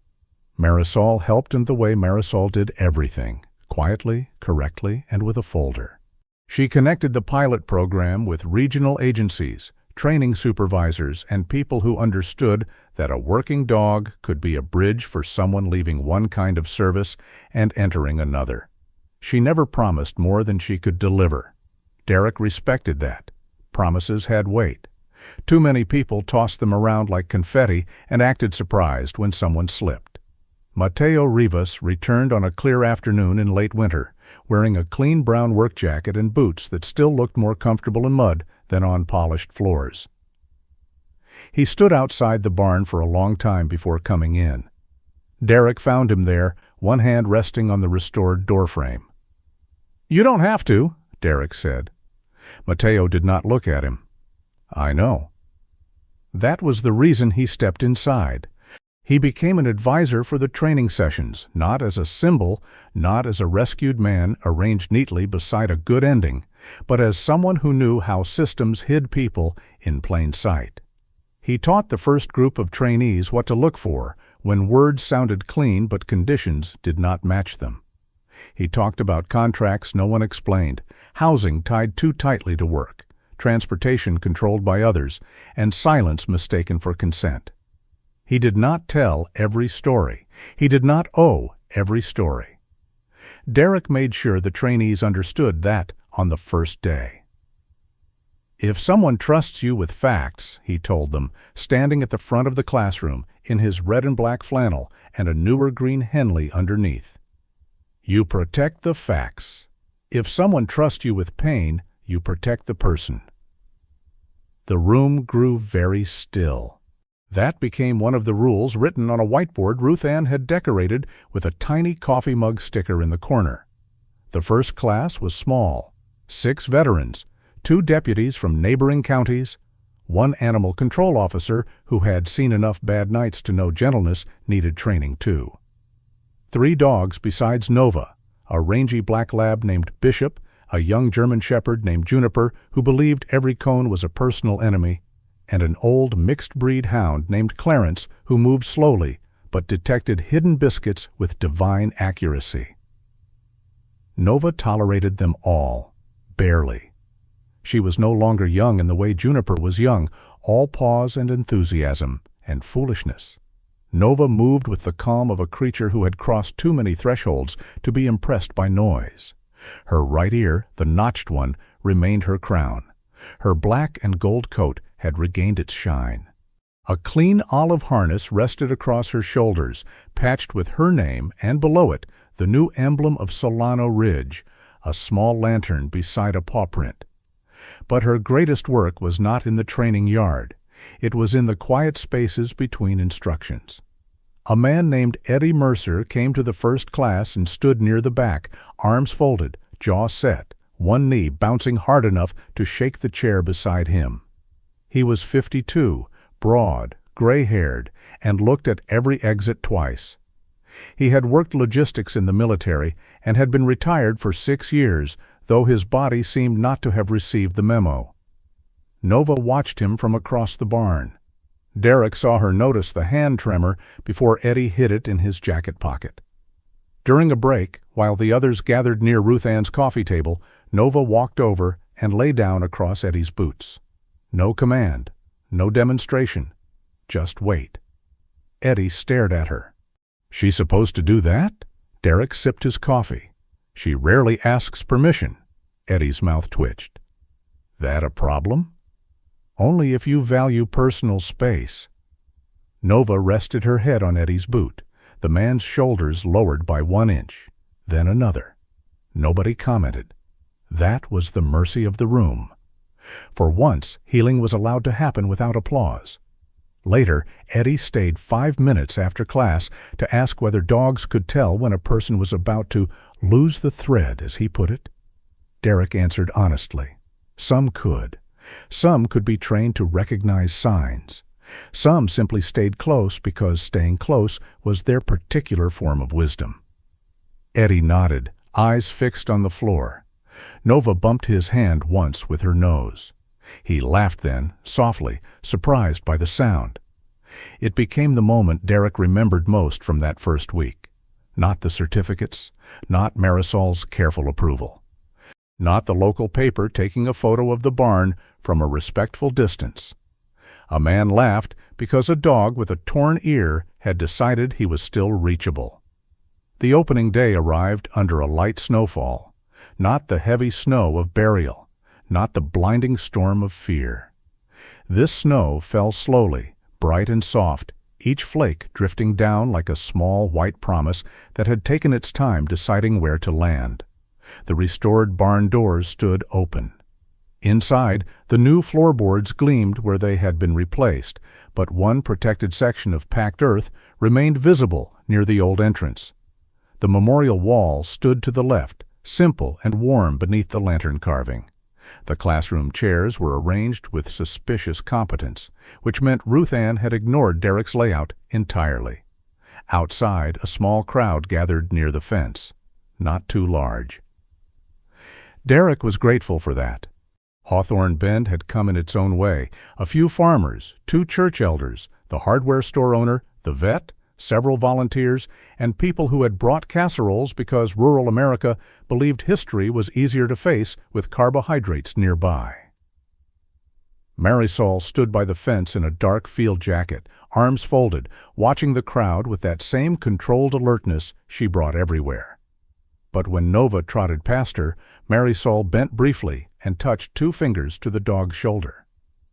"You look official," she told her.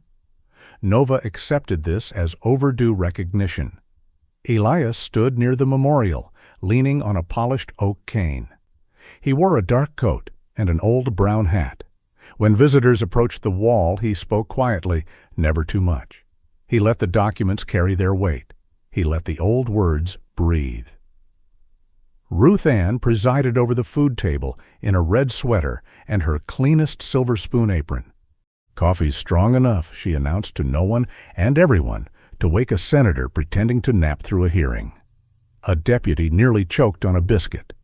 Mateo stood apart at first, near the barn's side door, looking at the restored beams, the open threshold, the people walking in freely. His face held something difficult to name. Not relief exactly, not sorrow. Perhaps the look of a man watching a locked room become a doorway. Derek joined him. "You all right?" Mateo considered the question seriously. "No." Derek nodded. Mateo looked at him then. "But more than before." "That counts." "Yes," Mateo said. "I think it does." They stood in silence while Juniper, the young shepherd, attempted to intimidate a traffic cone and lost. Ruth Ann laughed so hard she had to hold on to the table. Derek had intended not to make a speech. This intention survived until Elias looked at him across the room with the calm cruelty of an elder who knew exactly when younger men were trying to escape responsibility. So Derek stood near the barn entrance, one hand resting lightly on Nova's back. He did not talk long.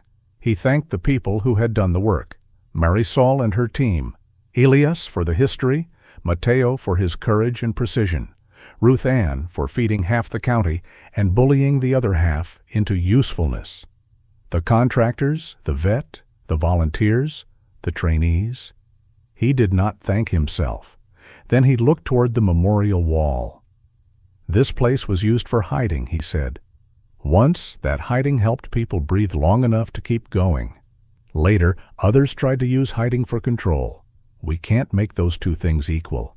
We shouldn't try. But we can decide what this place does now." Snow drifted through the open doorway behind the crowd.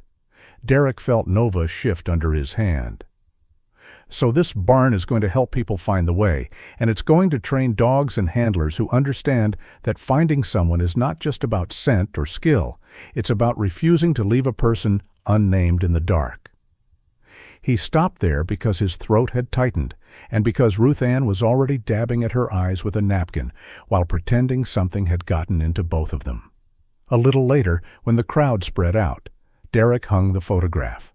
Not the article about the Fairborn statement, not the headline calling him a local hero, not the picture of Calvin in his navy suit leaving a courthouse with his face arranged into wounded dignity. Derek left all of that in a box somewhere where old papers could learn humility. The photograph he hung showed Nova on the first day at Solano Ridge, standing before the barn in the snow. Her black and gold coat was bright against the weathered boards. Her right ear bore its small notch. Her eyes were serious, ancient, and full of the kind of loyalty that did not ask permission to become love. Beneath the frame, Derek mounted a small brass plate.